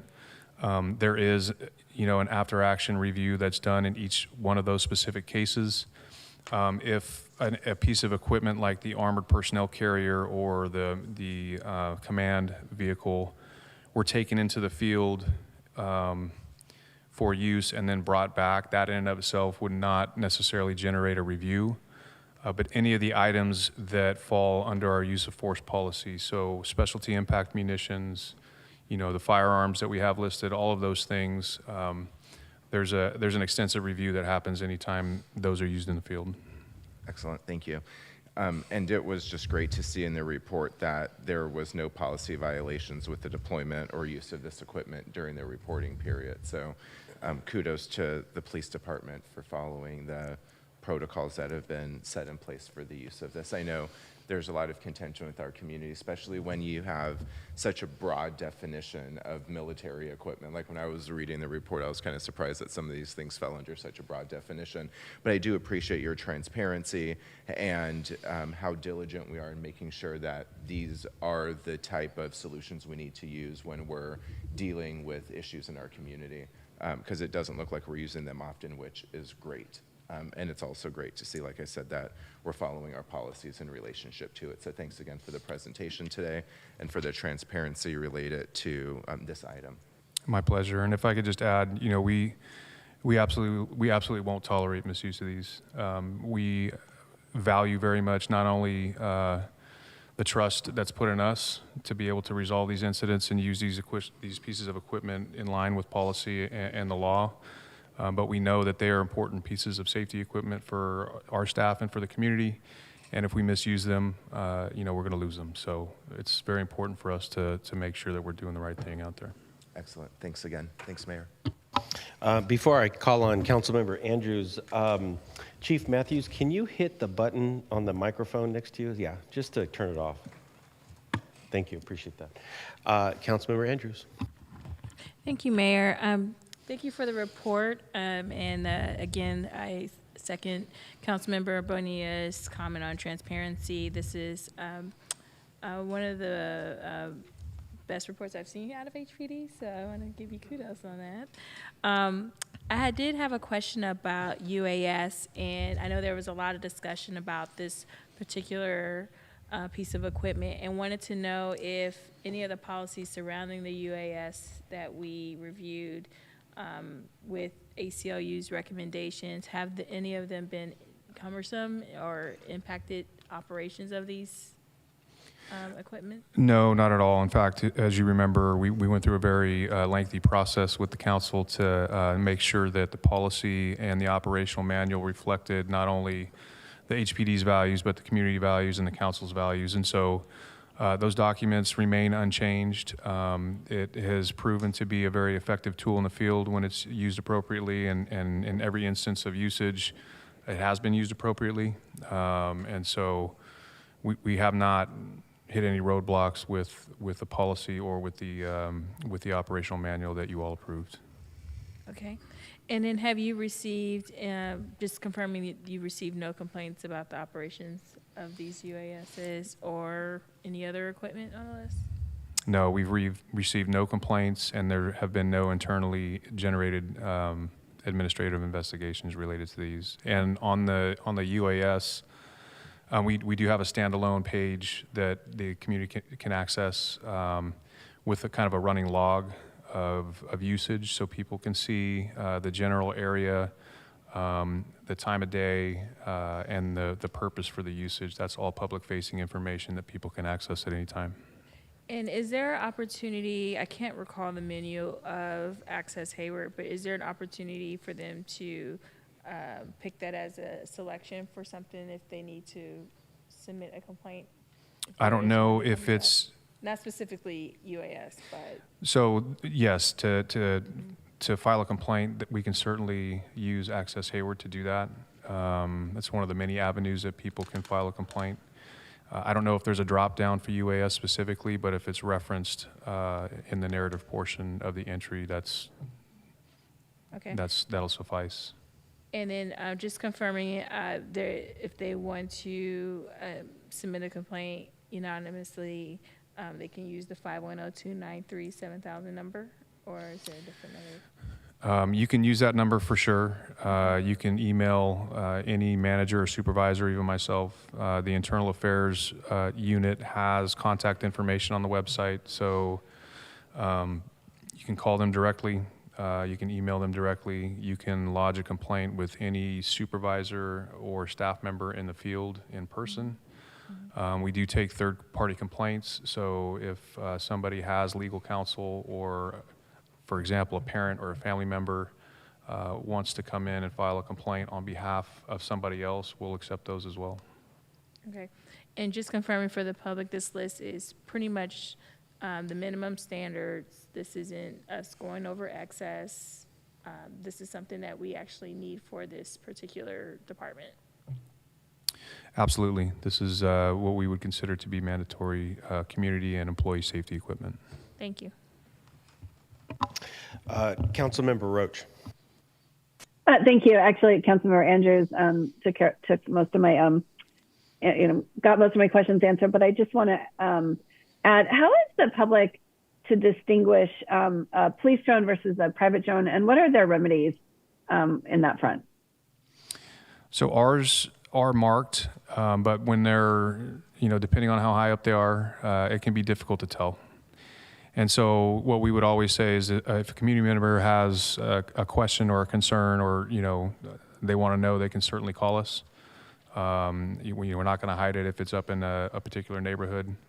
There's usually police department personnel and equipment, vehicles, et cetera, that are on the ground, which would help indicate that it's HPDs. But when they are in the air, it's kind of difficult to tell. Thanks. And then just to follow up, so as obviously drones are getting better and better. They're going to see further and further into people's properties, and just the concern of unreasonable search is obviously a real issue. Are you constantly watching, or maybe it's a city attorney question, case law that uses drone evidence and sort of prepared to sort of adjust the policy as you move forward? So yes, we do pay attention to case law. We do pay attention to other incidents that happen in other places and use those as learning tools. You're correct in saying that the technology continues to improve. There is specific language in our policy and our operational guidelines that restrict usage in areas that are that we would all consider to be reasonably, that folks would have an expectation of privacy in. So we do have policy language to that effect. We don't intentionally put them into places where they can film things that we don't need to see. And in the instance where we have to use a UAS inside a structure, the rules for entry remain the same from a legal and policy perspective. They don't change just because the technology changes. Okay, thank you, and thank you, Acting Chief Matthews, for the report. It was really detailed and informative for me, and I agree with Councilmember Andrews. Her question that I think this is the minimum. You weren't asking for anything new except to replace old equipment, and so I think this is a sort of reasonable review of AB 41. Thank you very much. Thank you. Councilmember Goldstein. Thank you, Mayor. Chief Matthews, thank you for providing a very transparent, thorough, and accurate report. It's much appreciated. A couple of questions that come to mind for me. I noticed that some of the rifles you mentioned, I think you said were more than 30 years in service and you're looking to replace those. Is that because they're becoming unserviceable or dilapidated, or are there new technologies with the rifles that you're acquiring that you? I think it's a combination of things. I think there's consistent usage that happens in a training environment, and so over the course of time, they deteriorate just based on that usage. Some of the older models are harder to get replacement parts for, et cetera. And some, there's some models where they don't make replacement parts for them anymore. And so, it's not necessarily different technology, it's just new. Okay, fair enough. And then about the armored personnel carrier, I tried to look up the specific model that you were looking at. I'm not sure if I found it. Other parts of the county, some people have been very vocal about the military appearance of those vehicles. Can you tell me a little bit about that and whether you gave any consideration either in paint scheme or in design? I know that safety is a big issue. I'm not suggesting by any way, shape, or form that you put at risk the men and women that serve our department, but just in kind of a broader scope, are there any vehicles that are that would be equally suitable that maybe don't have a militaristic appearance? So, not necessarily that we've found, and I know I completely understand where that perception comes from. What I like to tell people, including with the one that we have now, it's a Ford chassis with ballistic capabilities, right? It is painted black, which most of these things are. In fact, I think they all are when they come from the factory, unless you're a military unit that's buying something that is either OD green or tan. But in the law enforcement circle, they all come pretty much standard as a black armored vehicle, which I can see, where people would think that is a military piece of equipment for sure. In terms of paint scheme, that's a conversation that we're willing to have. That would be something that we would have to do after receiving it in delivery. We would have to do that on our own. There are agencies who have painted their armored personnel carriers differently in the form of a rescue vehicle, which quite honestly this is considered to be, and so that's something that we would certainly consider.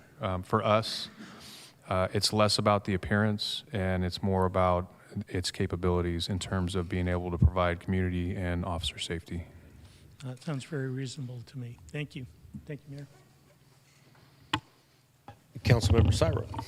Thank you, Mayor. Thank you for the report. I agree with Councilmember Andrews. This was incredibly clear, concise, well-designed. So given that it's your first swing at it, I think you and your team did a great job creating something that is very accessible and readable for the community, as well as council. I also appreciate, and I want to echo the appreciation that there has been 0 complaints regarding the use of this military equipment. And I also like that the report acknowledged the historical use of state force against marginalized communities. I was curious, and this is maybe a recommendation for future reports, what is the anticipated annual maintenance cost for the new equipment being proposed? And what are also the accompanying data storage costs? And I know some of this was listed in another attachment, but I don't think it spoke to like the armored vehicle, for example. So the annual maintenance on the armored vehicle, I don't think changes. I think that's pretty standard, and that's information that we've gotten from our partners at the Corp Yard there. Mm-hmm. So what we have listed is probably what you can anticipate moving forward on an annual basis for that particular piece of equipment. In terms of data storage, that's a great question, and I don't know that we broke that out for this particular report. I think all of the recordings go into the same evidence.com system that we use for our body cameras, et cetera. And so I think it's lumped into whatever it is that we pay for that on an annual basis. And so I'd have to do a little bit more research to break that out if that's something that you would like to see. Got it. And then for the UAS or drones that you're suggesting we purchase this year, is there some value or utility that other departments can derive from it, or do they already have their own drones that they use? Let's say the planning department wants to do some mapping, for example. Is there interagency utility? There certainly could be, absolutely. And I think that, from a law enforcement perspective, I think most, if not all, agencies in this region have their own programs now, just because of the fact that, we sit on a major fault line, and when big things happen that are regional, we're not going to be able to borrow from each other. Everybody has their standalone programs. But we would certainly open it up to other departments for use. We've had conversations with the fire department, about large-scale rescue operations, search and rescue operations, et cetera, which we often collaborate on, and so there is the opportunity for that. Understood. And then if that were the case that departments could share it, could you speak to why these drones have to be housed underneath the police department versus, I understand one of them has breaching capabilities. I could see that falling under the police department's purview, but why it feels necessary to have it all under the police department? So for our particular program, we are a 24/7, 365-day-a-year operation. Other city departments are not. And so we can't predict when things happen, and we need to have the capacity to be able to respond immediately. Understood. And so that's kind of the reason for us having our own standalone program, is to be able to get them operationally involved quickly. Got it. And then could you just speak to the difference between the UAS that was purchased last year? There's 4, I believe. Are they all the same model? There's 2 models that are a little bit bigger that are for outside, and there's a couple of smaller models that are for interior. Understood. And then the 8 that are being proposed, what's the major difference between the ones that we have now currently and then the new ones outside of the one that can breach? So 2 of the ones that are being proposed are much larger. What we found over the course of the last year was when we have inclement weather, fog, light rain, wind, the models that we have now are not functional. They won't fly in that type of environment. And so if we have a problem that we have to address in that, we need something that we can use. The other models are very, very similar. The main difference that I would say, so what we're looking to do, there's software that we're exploring right now. It's called Leica software. It's commonly used by traffic units for accident scene reconstruction and crime scene diagramming.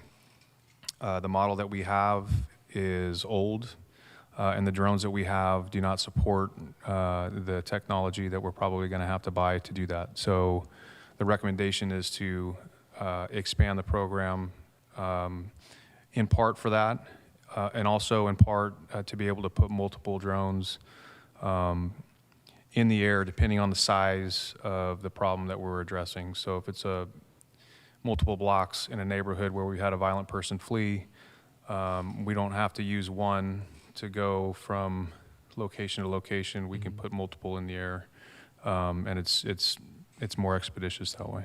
And thank you. And just last question here. Could you help me understand the pace at which the software is improving?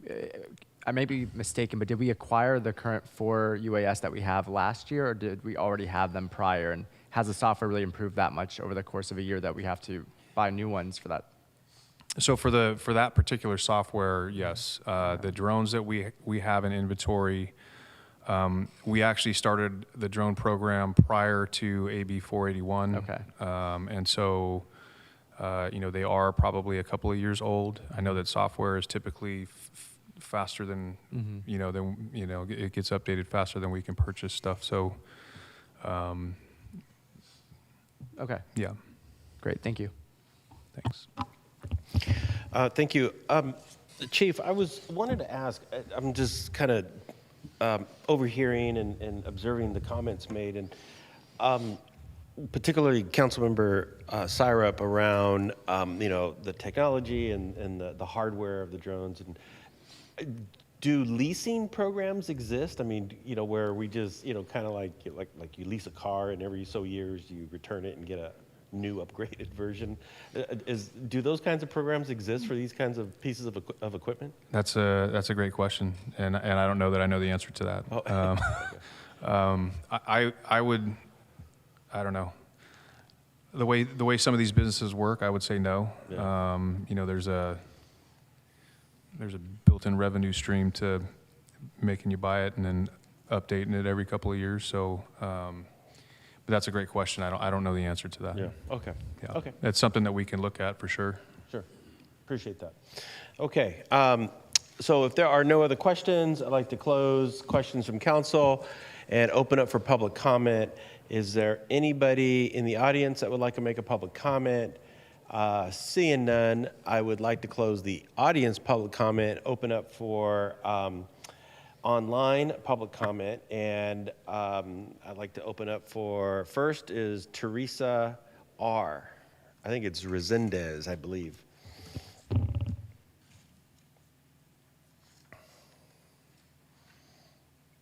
Yes, thank you. Good evening, Council. I'm with Hayward Concerned Citizens, and I just want to show my support of everything Acting Chief Matthews has said this evening. With regard to the armored vehicle looking like a piece of military equipment, as you know, a lot of us see black Hummers go down the road. This is, Silicon Valley city as well, and a lot of people like flashy vehicles, and so it really would not stand out. It would probably look like a black Humvee, so I'm really not concerned about that at all. Regarding the drones, I'm glad to hear everybody is in support of updated technology and equipment regarding drones, and it seems to be a way to catch criminals with having less police direct involvement, which can, as we know, cause errors in some rare occasions. And so I'm in full favor of updated drones as well. Thank you very much. Have a good evening. Thank you. I'd like to move on to TJ from Hayward Concerned Citizens. Hi, good evening. Yes, I'm TJ with Hayward Concerned Citizens. And I just wanted to appreciate Acting Chief Matthews' patience. That was a lot of questions to field. Many of the questions were very well informed. I'm glad to hear the council members who didn't overthink this item. I don't think it needs to be overthought. I'm thankful that some of the equipment the police are requesting is already budgeted for. And I just want to say I continue to support our police, their transparency, their knowledge of the equipment that they're using, their use of the equipment. And just to let you know for the future, to think about kind of the audience you're addressing as far as public safety. I mean, you're asking all good questions, but remember, there are a lot of old people out there, a lot of people who, highly value public safety. And I ask again, my new mantra is please, please don't skimp on public safety. It's very important to us. Crime is not any better. We support our police and everything they're doing to, make sure every day that they are keeping safe, we are being kept safe. And I appreciate how much they are partnering with council and the community. Thank you so much. Thank you. Move on to Suzanne.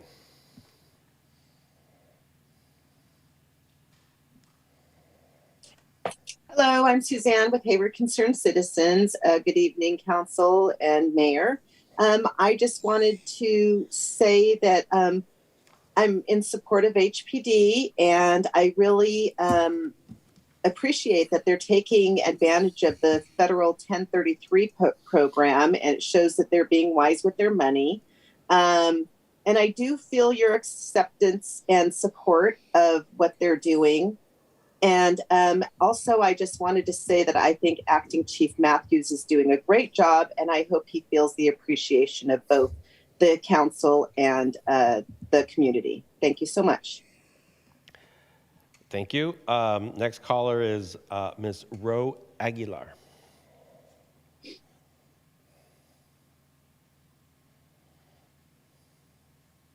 Okay.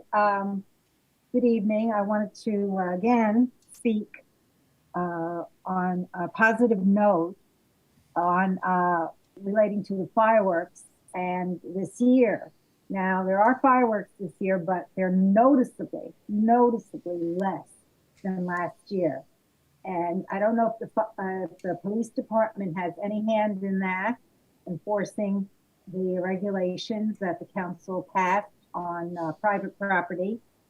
But I want to express appreciation to everyone. The council, the staff are sending out that notice about fines if fireworks take place on your property. I want to express appreciation to the fire department, to the police department, and I just had a question about whether the city is using drones for surveillance of fireworks. Is that one of the things that's helping, or have we not done that yet? Because I know that letter helped. So I was wondering if that were drones were an additional, help to keeping the fireworks at a lower rate this year. Thank you. Thank you, Mrs. Aguilar. And I guess I can ask the interim chief, are we using drone technology to identify hot spots when it comes to illegal fireworks? So the answer is it depends. One of the things that we made sure that we included in policy was a prohibition against random surveillance. So just because it's the 4th of July or the day surrounding it, and we know that fireworks are going off, to throw a drone up just to see what we would see is probably not an appropriate usage. However, if there's an observation by officers that are on the ground, we have some areas that traditionally attract activity on the 4th of July, and they're making an observation of criminal activity, then it certainly is something that could be used in that regard. But we cannot just throw it up to see what we might see. Thank you, appreciate that. And thank you, Ms. Aguilar, that was a good question. Okay, so I'd like to close public comment, and then I'll return to the dais to see if we have a motion. Moved by Councilmember Goldstein, seconded by Councilmember Zermeño. And if there are no further discussion, Madam City Clerk, if you can take the roll. Oh, I apologize. Councilmember Syra. Thank you, Mayor. I won't belabor a lot of my points. I think most folks in the room understand how I feel about military equipment, given my history of activism in the city. I just want to first say that I've had the opportunity to tour the police department. I've had an opportunity to meet most of the folks in this audience in their offices, and I appreciate the work that you do for the city. I just want to communicate that for me, safety is more than policing, and it's frustrating for me to hear comments like, don't skimp on public safety, especially from a group that wants to potentially sue our city over reparations and speak on issues of racial justice and public safety from a seat of authority. So that's a little frustrating to me. Safety is about providing life-affirming services for our community.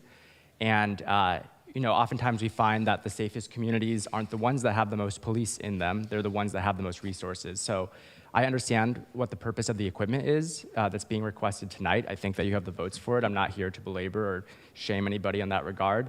I'm only here to communicate that these are still dollars that, I know they've been budgeted, but they can always be budgeted elsewhere. And so when we talk about, for example, the cost of administering staff time to a housing program that can protect tenants or a rental registry, and we hear, oh, well, we don't have the staff for that. We're looking at $500,000 here that could go towards that and keep people in their homes and reduce crime that way.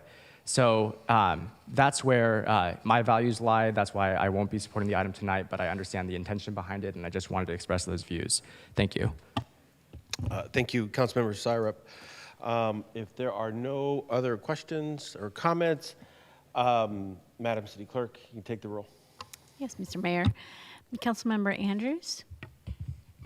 Aye, but can I actually consider an amendment possibly to this?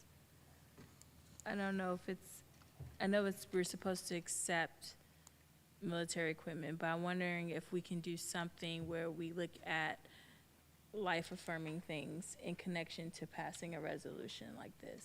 Is there something that we can do to balance what we're about to vote on? Explain. Let me explain. Yeah. So one of the examples that the police have done that is not military equipment, but has been more of a life-affirming practice to help with protecting, serving, and doing something that was not necessarily military equipment, but it was done through the police department, was the catalytic converters. Is there a way we can say, yes, we'll approve the military equipment, but we would like to see a list of activities from the police department that show creative thinking in terms of protecting our community? I believe we could, if I'm not mistaken, City Attorney, we could accept that as purely as a recommendation, not necessarily as an amendment. We can we can request from the police department a list of activities that demonstrate life-affirming activities. Would that be appropriate? That is done through the police department. Yeah, that is done through the police department. Instead of making it a whole separate amendment, as we vote for this, we can just add that and request that they bring that back to us. Mayor, if I might, I don't want to overcomplicate it with my statements, and I appreciate the intention of what you're suggesting here. I would say when we have budget season next year, let's consider what we're adding positions for with this statement in mind. Does that make sense? Yep, I still want to look at it though. Is it possible? So, Mayor and Council, so two things procedurally. There's a motion pending. Yeah. And it's not clear to me what Councilmember Andrews is requesting and whether or not it is a proposed friendly amendment or, actually, I don't think it's a friendly amendment, or whether it's something that is substantively different from what's proposed, in which case the council member can propose that after the main motion is voted on. I'm not hearing this as a friendly amendment. Okay, so this is not a friendly amendment, and so if I understand you correctly, after the item is voted on, and if it passes, Councilmember Andrews can include as a concluding statement a request. The council member can make a new motion for discussion or consideration. I mean, just as an example, in looking at the text, there are a number of preamble or whereas clauses Perhaps something can be fashioned that can be included, and if not tonight, perhaps next week. That doesn't change the substance of the renewal ordinance, because the council is renewing, you are affirming the ordinance that was adopted last year. There is nothing that is going to be changed in ordinance 22-06, but if there is a change to the preamble or something that is affirming, that will not change the substance of 2206, and it would still be consistent with AB 481. So in short, recommendation is vote on the pending motion. If it passes, then Councilmember Andrews can suggest something additional. In addition, okay. I would also just add, you might, instead of changing the preambles of the ordinance, just ask that those kinds of activities be included maybe in the police department annual report or in a separate report, informational report to council. So those are a couple options. Okay. I think that it's Okay. cleaner. Okay. That one's cleaner. So, okay, so we will proceed with the motion and the second, and then as we proceed with this, Interim Chief Matthews, in your next report to the council, if you can bring back a list of activities regarding the request by Councilmember Andrews. Absolutely. And we're happy to continue to have those conversations as we move forward. Absolutely. Okay. Is that okay? Okay. Thank you. Thank you, Councilmember Syrup. Madam City Clerk, if you can take the roll. Yes, thank you, Councilmember. Councilmember Andrews? Aye. Councilmember Bonilla Jr.? Yes. Councilmember Goldstein? Yes. Councilmember Roach? Aye. Councilmember Syrup? No. Councilmember Cermeño? Mayor Salinas? Yes, and it passes with 6 yeses, 1 no. Okay, thank you, Chief Matthews. And again, of course, please tell everyone on duty tonight to be safe, and please thank all of the men and women of the Hayward Police Department for us. I will. Thank you. Thank you. Okay, I'd like to move on to item number 18, which is the Community Preservation Ordinance, introduction of a ordinance amending Chapter 5, Article 7 of the Hayward Municipal Code regarding the community preservation standards and finding that the action is subject to the CEQA common sense exemption. And this report will come to us by our Development Services Director, Bowser. And what I'd like to do is I would like to forego staff report on this and move straight to council questions if there are any.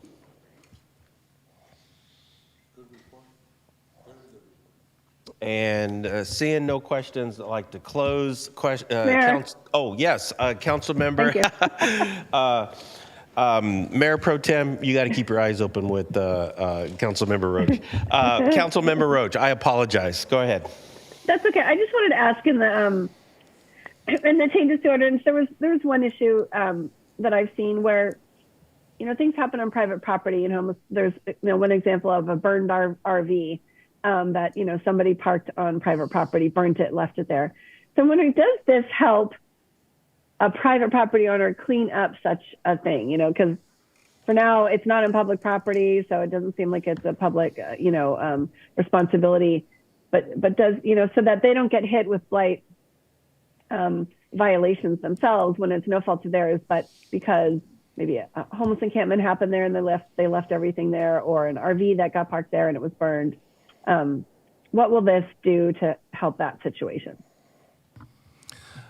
To be frank, the issues with private property are very simple. Essentially, all the responsibility does belong to the property owner, but our division and staff have been very capable of working with property owners to kind of help mitigate some of those issues, often by providing some free abatement services or referrals to contacts that can help offset some of the issues or costs associated with dealing with that stuff themselves. So the cost is, first of all, theirs, and then there's a potential for assistance with the cost. There isn't a public, responsibility when, if it's, like, for example, an unhoused situation that may have gotten out of control, like a mini encampment on somebody's private property, seems like that is a public responsibility. But are you saying it is first a private owner's responsibility to take care of something that's been damaged that way? And I'm just concerned because, partly what we're seeing in San Francisco with businesses closing up, and just a concern that we are making sure businesses know that there's a first, look at it from a public perspective because it's a public burden. So just wondering what you say to that. I get exactly what you're saying. Unfortunately, some of the way the actual way the codes are written, it places that responsibility of what happens on a private property with the owner. But I do understand that some of those issues kind of extend out to needing support by, city services, which is why I think probably looking into developing some supportive programs might help in that factor. And we're definitely willing to look into that. We do have partnerships with our local junkyards and auto recyclers to kind of help with that. And so those are a lot of the referrals that we get to refer owners to have them help take care of those issues that they're facing. Yeah, I mean, maybe that is something we can look at that creates, some sort of public response team or something. And I know this is a cost item, so I'm not proposing some, program right now. But I think we need to just make sure that there is this feeling like we're all in this together when it's otherwise we're asking property owners to build fences around their property and gates in front of their storefronts, and that would potentially change the look of our city. And I don't think we want. I would just ask you to continue to consider such a public responsibility. Thank you. Thank you. Mr. Nichols, you have one more question. Councilmember Andrews. Thank you. I know we can't necessarily require this, but what can we do in terms of public art? And when there's boarded up storefronts, is there any kind of connection we can make to artists or schools? Is there something that we can do as part of the enforcement? Yeah, actually, City of Hayward was known for its public art program. When I first started, it was a very robust program. You could see it as part of some of the walls where we used to have graffiti on, some of the utility boxes. It did take a hiatus for a while, I believe. And I think that that program in itself helps resolve a lot of those issues. But I'd be definitely up for actually working with City Manager's office to see what we can do about revitalizing that program. That would be great, particularly with the boards on storefronts. If we can do something with, it looks really bad on certain streets, and to see a row of them it's really heartbreaking. But when I visit other cities, I see that they have some kind of connection to some of the local museums or art galleries. They're doing something. So if we can look into what other cities are doing to resolve that, that'd be great. Yeah, we've been monitoring both Philadelphia because they have a really robust program just like that. Sacramento as well. I know San Francisco's kind of stepping up in that area as well. But there's a lot of model cities that have great model programs that kind of incorporate public art. And I think honestly it's an opportunity for Hayward to kind of use that as an identity as an art-based city, but that's my own personal interest in art, so. Thank you. But we'll definitely look into it. As you were talking about my favorite topic of public art, I can't help but to make an observation. So it's vacation season, and and if you look on Instagram, everyone is visiting all their favorite locations, but they're all taking pictures next to, public art.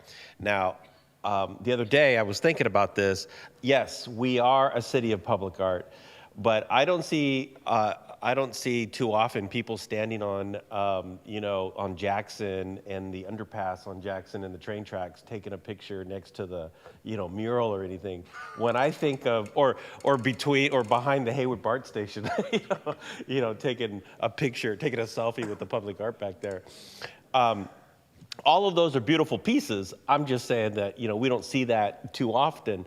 But what I do see is, when you walk down downtown Calistoga, for example, on a big empty patch of wall, there's a big boarded up patch where it says, "I love Calistoga," and, Yuma has a selfie next to the Calistoga sign. And so, just goes to the point when we talk about public art, yes, Hayward has a lot of public art, but what I hope we could seize the opportunity somehow, in soon, is what Councilmember Andrews also refers to as, and this is my takeaway from our conversations, is Instagrammable art. Standalone Instagrammable pieces where, at Pismo Beach, right there on the beach, you got these big letters on the beach that say Pismo Beach, where Yuma coincidentally also has a selfie at Pismo Beach. But anyways, but I appreciate that. Okay, seeing no other questions, I'd like to close council questions, open up for public comment. Is there any public comment online? I don't see any public comment. I'd like to close public comment because there's no public comment, and bless you, I see no public comment in the audience, and so I'll entertain a motion. I'll move it. Moved by Councilmember Syrup. I'll second. Seconded by Councilmember Bonilla, and if there are no discussion, Madam City Clerk, if you can take the roll. Yes, Mr. Mayor. Councilmember Andrews? Aye. Councilmember Bonilla Jr.? Aye. Councilmember Goldstein? Aye. Councilmember Roach? Aye. Councilmember Syrup? Yes.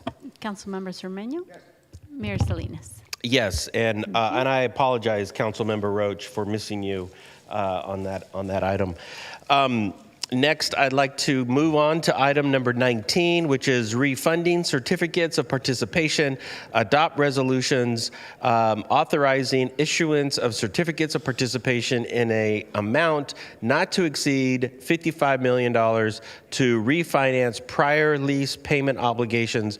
And this is a report from our finance director, Ms. Gonzalez. And what I'd like to do, I'd like to forego staff report and come straight to council questions if there are any questions. And Mayor, I just want to acknowledge that our finance director is on vacation right now, but we do have Assistant City Manager Dustin Clausen and one of our financial advisors, Craig Hill, also online to answer questions about this item.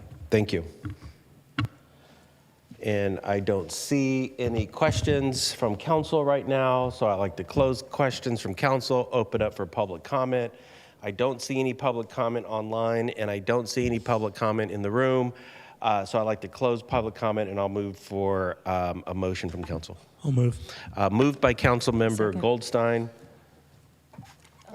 Seconded by Mayor Pro Tem Andrews. She got in before you, Councilmember Cermeño.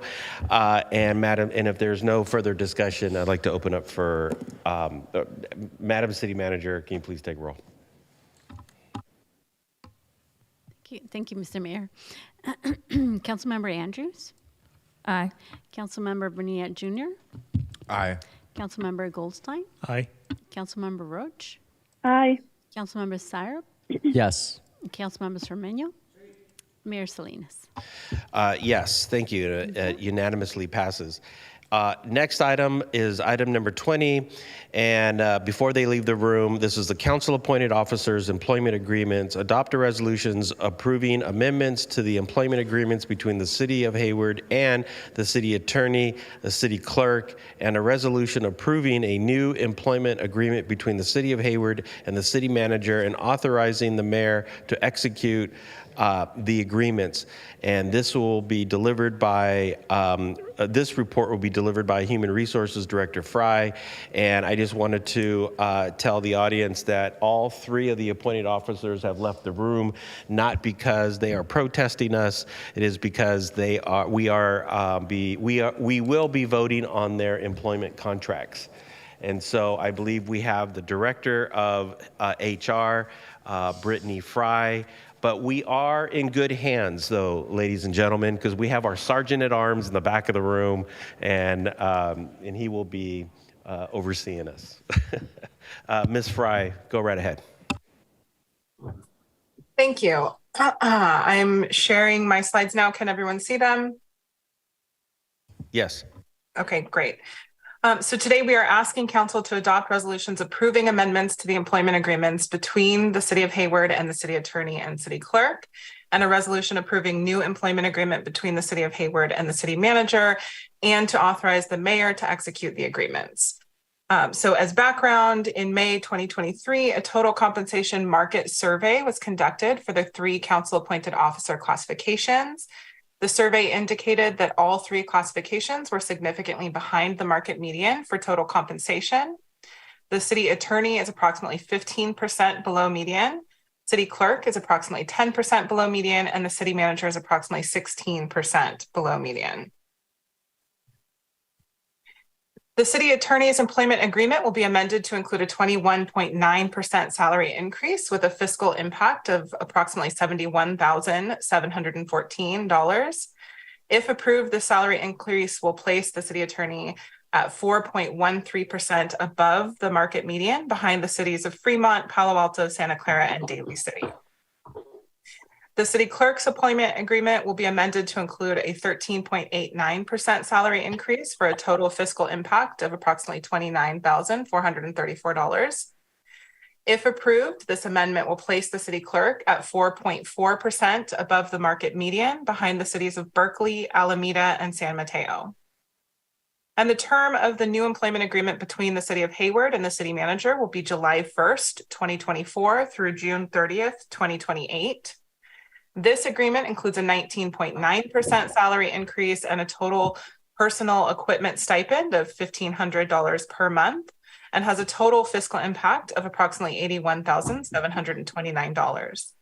If approved, this agreement will place the City Manager 4.75% above the market median, behind the cities of Fremont, Palo Alto, Santa Clara, and Berkeley. And with that, staff is recommending that Council adopts a resolution approving these amendments and employment agreements between the City of Hayward and the City Attorney and City Clerk and City Manager, and to authorize the Mayor to execute these agreements. Thank you, Ms. Fry, and all within 3 slides. Thank you very much. I'd like to open this up for questions from Council. Seeing none, I'd like to close Council questions, open up for public comment. And let me see, we got public comment. I don't see any public comment online. And I do, so I'd like to close public comment online. I don't see any public comment in the room. So I'd like to close public comment in the room, and then for further discussion, Councilmember Andrews. Thank you, Mayor. Just wanted to acknowledge the hard work that these 3 officers do for our community, and just want to recognize that the percentages reflect a market study, and just wanted, is it, what's her, Brittany? Ms. Fry. Ms. Fry, sorry. Ms. Fry, can you just reaffirm the reason for these increases and the reasons for the percentages? I just want the community to hear it again. Yes, so we did conduct a market survey in May of this year, and that survey came back and gave us data that showed that all 3 of the council-appointed officer classifications were significantly behind market. In terms of the median, which is the middle of those positions. And the City Attorney was behind market approximately 15%. For total compensation, the City Clerk was behind the market approximately 10%, and the City Manager was behind the market median of approximately 16%. Thank you. And thank you for reaffirming. The reason why I'm asking that is just to remind the community that we value, our employees here, and we do the best that we can. And a lot of these positions that you're seeing on this item, a lot of these appointed officers in different labor groups, they have made some sacrifices in previous years, and this is reflecting that catch up. So just wanted to acknowledge that. Thank you. Are there any other? Councilmember Zermeño, and then Councilmember. Oh wait, you know what? My apologies, Councilmember. Councilmember Roche had her hand up first. Councilmember Zermeño, and then Councilmember Syrup. My apologies. Thank you, Mayor. And thank you, Director Fry, for reviewing that. And thanks, Councilmember Andrews, for having her do that, because I think it's important to recognize that, they were behind and we needed to move them up, because our officers, our city attorney, our city manager, and our city clerk are really experienced and know what they're doing. And they're able to handle really tough, complex issues for our city with the continuity of service that they've had here in Hayward. And I think losing them to a neighboring city would be a tragedy for Hayward.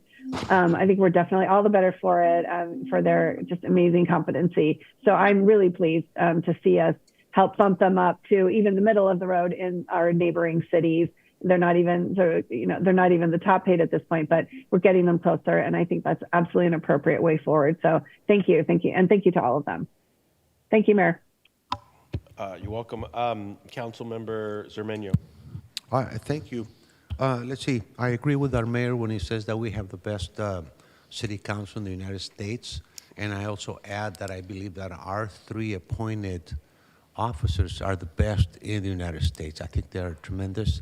I have no heartburn over this package that we're offering them. I think that they actually are the longest serving in Alameda County, if I'm not mistaken, or even in the Bay Area. So I really value them. Director Fry, thank you very much for that report. And with that, I move on the item. Moved by Councilmember Zermeño, and then before I ask for a second, Councilmember Syrup, you had your hand up. Thank you. I just wanted to echo my colleagues' points here. I also once felt heartburn in the past seeing some of these compensation packages, but through the conversations I've had with my colleagues and realizing that we have been underpaying some of the most experienced appointed officers a city could ask for. This is, like one of my colleagues mentioned, us playing catch up. And I really think that the city of Hayward is in better hands with this level of experience at the helm. And so I hope that the residents and the voters out there trust in our decision-making process and understand that we're doing this in the best interest of the city. We're very lucky to have this caliber of talent interested in helping serve our residents. So I'm excited to support this item. Councilmember Goldstein. Yeah, I also want to echo what my colleagues have said here, that these outstanding officers for the city, these executives have really endured a long period of time of sacrifice for the benefit of this community. And I don't really feel like there's any risk that we would lose them, but just in good faith. We want to reward people who have not only made the sacrifices, but have performed so exceptionally for the benefit of this community. I think we owed it to them. And remember, although we're catching them up, we're not putting them ahead. This is, we're really just paying them, what's fair for the area. And I believe that our residents should be very happy with this decision. And I think our officers are also going to be very happy with it. So I would like to second. Moved by Councilmember Zermeño, seconded by Councilmember Goldstein. I just wanted to reiterate the comments by everyone up here. Councilmembers Zermeño certainly was here before me, but we have been up here with this team of people during the economic downturn, the economic crisis in the United States. They hung in with us. They forgave COLAs. They forgave raises. They and they still showed up to work, didn't complain, didn't throw fits, they still showed up. Even during a pandemic, they forgave raises, they forgave COLAs, they hung in there with us, and they carried us through this. In the Bay Area, and Councilmember Zermeño is correct. Our city manager, coincidentally, is the longest tenured city manager in Alameda County today. Our city attorney has the distinction of being sort of referred to as the dean of the city attorney's office. He is the longest serving city attorney in Alameda County. The quality, like Councilmember Syrup had mentioned, the quality, the experience, the proficiency in their disciplines is literally at the top of the county, at the top of the county. And I should also mention that the city managers in the county, guess where they all came from, right? They came from our leadership, and they're all successfully leading other cities all throughout Alameda County. So anyways, I wanted to say that because Councilmember Syrup is absolutely on point when he says that we have the best leadership in the county navigating us through this, and so I absolutely appreciate those comments. With that, Madam, I believe I was like, whoa. Madam Deputy City Clerk, can you please take the roll? Yes, Mayor Salinas. Councilmember Andrews. Aye. Councilmember Bonilla Jr. Aye. Councilmember Goldstein. Aye. Councilmember Roach. Yes. Yes. Councilmember Syrup. Yes. Councilmember Zermeño. See. Mayor Salinas. Yes, and it unanimously passes. And Ms. Fryer, can you please tell the 3 appointed officers, thank you very much, and all 3 of us up here appreciate their service to the city. Our next item is item 21 is the salary plan amendment. Adopt a resolution approving the City of Hayward salary plan for fiscal year 2024. Report from Human Resources Director, Ms. Fry. Ms. Fry, take it away. Yes, thank you. So staff is recommending to Council the adoption of the revised salary plan for fiscal year 2024. Of note, on June 12th, 2023, the Personnel Commission held a public hearing in which they reviewed the revised fiscal year 2024 salary plan. At that meeting, a majority vote was not reached to recommend Council consider the adoption of the fiscal year 2024 salary plan for the classifications in the city's classified service. The Commission discussed that since many of the salary amendments are contractually obligated and previously adopted by the Council, their recommendation was a formality and unnecessary in the process. The Commission holds an advisory role for the salary plan amendments, with final adoption occurring at City Council.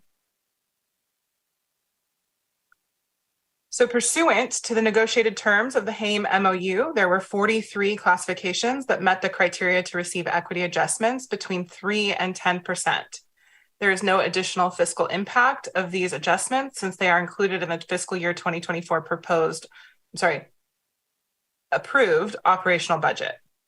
Based on a total compensation market study of unrepresented non-executive classifications in April 2022, it was determined that 10 classifications would require adjustments ranging from 3 to 10%, effective the pay period containing July 1, 2023. The total fiscal impact of those adjustments is $132,525. Pursuant to the negotiated terms of the 1909 and HFOA MOUs, and a survey that was updated in July 2022. An equity adjustment of 10.27% was included in the fiscal year 2024 budget and has no additional fiscal impact. Pursuant to the negotiated terms of the listed MOUs and resolutions, we have included the following COLAs into the fiscal year 2024 operating budget. As such, there is no additional fiscal impact for each of these COLAs. I will list them for you. So it's here on your slide: HPOA of 4%, HAME of 5%, Local 21, 5%, SEIU, 5%, and unrepresented 5% COLAs. We've also added a new classification of property evidence and records administrator and have set that salary based on internal comparison at 10% above the records administrator classification. As this has been included in the fiscal year 2024 budget, there is no additional fiscal impact associated. And then on the remaining slides, we have listed a number of additional salary adjustments that are related to adjustments that have been listed for other positions. So the classifications of deputy fire chief, firefighter trainee, chief economic development officer, lead sweeper equipment operator, senior maintenance leader, deputy director of maintenance services, and deputy director of library services are being adjusted to maintain differentials or parity with their respective classifications that they have been compared to. The associated fiscal impacts for these classifications are listed in the staff report and in this PowerPoint. The salary for the assistant to the city manager, sorry, let me get here. The salary for the assistant to the city manager and the equity and inclusion officer classifications are internally set to be equivalent. As the result of a total compensation market study completed in December of 2022, the assistant to the city manager is set to receive a 9% equity increase as the second half of the equity adjustment in the pay period containing July 1, 2023. Therefore, we are requesting the classification of equity and inclusion officer should receive the same 9% equity adjustment. This will be an additional fiscal impact of approximately $12,780 for each classification. To address a pay disparity between sweeper equipment operator and the maintenance worker, we are recommending a 6.58% equity adjustment to the sweeper equipment operator classification, effective the pay period that includes July 1, 2023, and this creates a fiscal impact of $37,343. And then lastly, we have updated the salary plan to include the equity adjustments for city attorney, city clerk. Ms. Fry, can you move the slides aren't moving? They aren't. Okay. Are you on slide 9? Do you see slide 9? Yeah, we're on slide 9. My mistake. That is the slide that we are currently on. And actually, we're moving to the last slide, which is the recommendation that council adopts a resolution approving the revised salary plan for fiscal year 2024.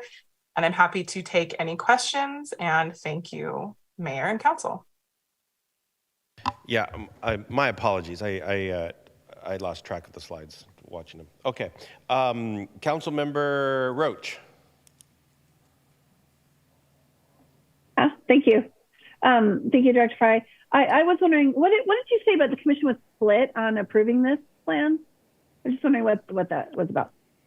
Yes, so the commission did not, the item failed at the commission, so they did not recommend approval to the council. And their reasoning was that because many of these adjustments have been all previously agreed to under contract and have been adopted as such by the council when contracts are brought forward and adopted, they felt that their recommendation was an unnecessary part of the process. I see. So because they really had no input in it, they didn't know what they were recommending. Well, they received the same presentation in a public hearing, so they understood the recommendation we were asking them to make, but they did not feel that they had any input in the process and therefore did not move forward. Okay, thank you. I just wanted to understand that. Thank you so much. Thank you, Mayor. Yeah, thank you. Any other questions? No? Yeah, I just wanted to reaffirm Councilmember Roach's question about their vote.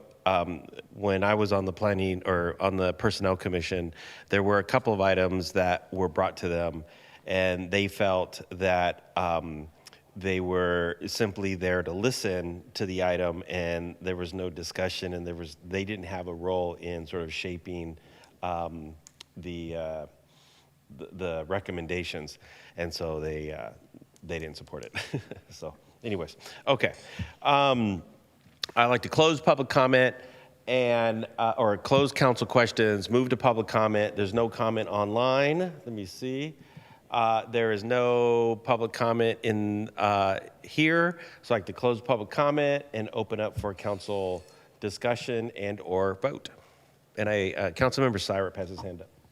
Thank you, Mayor, and thank you, Director Fry, for walking the Personnel Commission through this process and bringing it to Council's attention, and also for walking us through the process for the previous agenda item. I just wanted to share, I don't know if I can give direction independently, but I'm hoping that the Personnel Commission finds purpose and finds meaning in the actions that they're taking and the ways in which they're contributing to the city. It sounds weird, but I'm proud of the fact that they voted not to recommend and that they're sharing their discontent with the council, because these are all really valuable members of our community that want to contribute, and their current scope of work isn't meaningful for them. So I'm just hoping that as we move forward, we can find a way to make the Personnel Commission more effective for our city. Councilmember Syrup is our liaison to the Personnel Commission, and that is a question and that is a discussion that we have been having both on staff in the HR department and on the commission for a long time. When I first started on the commission, we were spending our time just reading and rereading and proofreading job descriptions. And so I know it's been a struggle. So I wanted to thank you for your service on the Personnel Commission and bringing that to us. So I appreciate that. Councilmember Bonilla. Thank you, Mayor. My question was exactly along the lines of Councilmember Syrup's, and I guess it's a question for Director Fry, which is, in your past experiences working with these personnel commissions, how do you give them more agency or more input? We're hearing that they don't feel like they have any. I would hate to, just move forward with this vote and be like, well, they said they don't have any, and now we're going to go and overrule them. So, obviously this is looking like it's going to be moving forward, but what are your recommendations for how we give that commission more agency, more input, or more meaningful contributions to considerations like what's being brought forth tonight? Thank you, Councilmember Bonilla. So in our work with the Personnel Commission, we have discussed a possible retreat with the Personnel Commission to help identify what the commissioners believe they would like to work on within the scope of what they're charged with under the Charter and the Municipal Code, what they believe is missing, how we can improve, along with HR and the City Manager's Office to look at those items. So we are working on that. I do believe that the commissioners do find purpose in reviewing some of the classification work and have asked some very helpful questions in terms of the work that we're doing and the way that items are being brought forward. And so I think that will hopefully continue and become more robust. I believe with the salary amendments, they are an advisory body, so they do not make decisions on salary. That is something that is charged to the City Council, and therefore, that is something that I don't know that they will, likely find purpose in without being the body that makes the decisions. But we have looked at ways in which we can isolate these items, potentially put these items on a consent calendar. So we are looking at a number of different options that we will review with the Personnel Commission as we move along. One of the items that we're looking at currently is revising the Personnel Commission rules. The personnel rules that we have here, and taking that to the Commission and starting that conversation that way. Okay, got it. Thank you. And, even in an advisory capacity, I think there's opportunity for people to feel like they're providing input and their input is being heard. And I'm not sure that that's the sentiment of some of them now. So just as we kind of continue to look at these things, even in an advisory capacity, I think their input could be felt more meaningfully, and perhaps they would have supported this, because I do think that these salary recommendations are reasonable. When you look at the way the city of Hayward is ran compared to other cities in California, we're a very well-run city, and I think that's reflective of the fact that we have really good staff here that are running the city, and as a result, we need to continue to pay competitive salaries to keep these these very strong, people working in our city and serving our community. So, I would just have loved to see the Personnel Commission, approve this, because I know when I've been on other ends of commissions and when we make a vote and we say no and City Council says yes, it's like, you just feel deflated, right? So I think you're hearing our sentiment here, but at the end of the day, I think the salary plan is sound, and I'm happy to move the item, Mayor. Moved by Councilmember Bonilla. Second. Seconded by our liaison to the Personnel Commission, Councilmember Syrup. And if there is no discussion, Madam City Clerk, if you can take the roll. Yes, Mr. Mayor, thank you. Councilmember Andrews? Aye. Councilmember Bonilla Jr.? Aye. Thank you. Councilmember Goldstein? Aye. Councilmember Roach?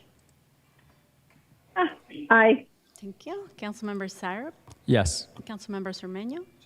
Mayor Salinas? Yes, it passes unanimously. Thank you. Next item is council reports and announcements. And are there any council reports and announcements? Seeing none, I'd like to, no, Councilmember Andrews, go right ahead. Thank you, Mayor. I just wanted to thank everyone who came out to Juneteenth Hayward on Thursday night and Saturday. I want to give a special thank you to the city staff, every department I felt like was out there. And I want to give a special thank you to Michael and Juan, who decorated B Street with inspirational quotes and photo opportunities. And also want to give special thank you to the Hayward Chamber of Commerce.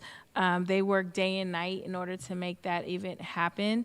Also want to thank One Subaru, East Bay Community Energy, Supervisor Marquez, State Senator Aisha Wahab, and PG&E, Kaiser. There were so many sponsors, including Downtown Hayward Improvement Association, who gave a lot of funds in order to make that event expand and make it bigger and better.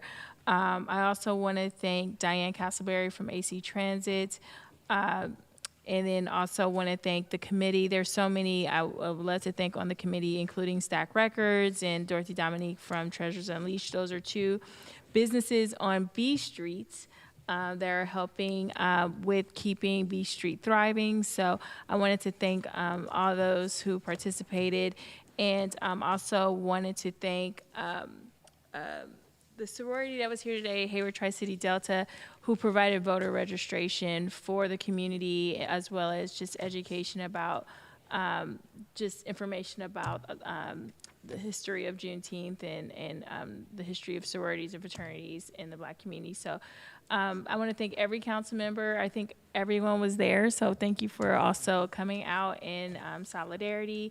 And again, thank you to staff. Again, appreciate all that you do. Thank you. Councilmember Bonilla. Thank you, Mayor. Councilmember Andrews, I think on behalf of the entire City Council and our community, we want to say thank you to you for your leadership and your vision behind this event, your passion and your fight for equity, and to make sure that we're always ensuring that our histories and our wrongs are being written right, and that we're mindful about how it is we're moving forward is just remarkable, and your leadership in the city is super appreciated. So thanks for everything you did to pull that together. Yep. Absolutely. Did I see a hand go up? No? No? Can I just add Councilmember Roach, of course, your hand is right in front of me, yes. Okay, it's our last item. That's okay. Thank you, Councilmember Bonilla, for saying that. And I also wanted to congratulate Councilmember Andrews, Mayor Pro Tem Andrews. It was just such a fun event. It was so fun. And, you know, for all of the great reasons why we're holding a Juneteenth event, but also just to get everybody downtown. It was a perfect weather, perfect event, and a great kickoff to the summer season as well. So thank you, Councilmember Andrews. Mayor Pro Tem Andrews has asked for Just one more comment. I just wanted to give a special thank you to Frank Farrell, because he, with the chamber found the Three Queens, and apparently they're a hit for the community. So just want to give them a shout out. Yeah, the music was really good, it was a great way to open up street party season. And if there is one thing we have learned in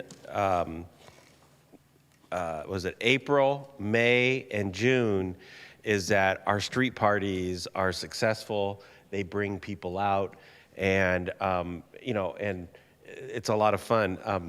The past chamber director Kim Huggett called the street parties Hayward's family reunion. Because when you're out there, there's people out there that I've seen that I went to high school with, that I see, people. One time I saw Karen Kapler, who was my babysitter. She was out there, not my babysitter today, but my babysitter, when I was, just a little guy, yeah, absolutely, great event, and thank you for pulling it all together. Outstanding work. There are no council referrals, and I just wanted to make one announcement that next Tuesday will be our last council meeting for this session, and then we go on a break, and then we'll come back in September, and we'll get back to work. Not enjoy your rest, but, or August. I say September? Yeah, August. You can extend it. You're the yeah, August. By the way, let me, I'm going to take Mayor's prerogative to say this, and maybe I can work with the city manager to arrange this somehow. But what's it called? The National Day of the Dog is the same day as my birthday. So we should, I want to have a proclamation, and then we can bring, maybe we can do a proclamation outside for dogs. And in fact, you know what we can do? Because, the patron saint of pets is St. Francis. Maybe we can do a blessing of pets out at the park. Do you want us to scratch your ears? I'm just saying. Good boy. Anyways, so on that last week of August, you can count on declaring August is the month of the pet. I'm just saying. Yes, absolutely. Yeah, that'd be great. Okay. Thank you very much, ladies and gentlemen. You are too much. Meeting adjourned.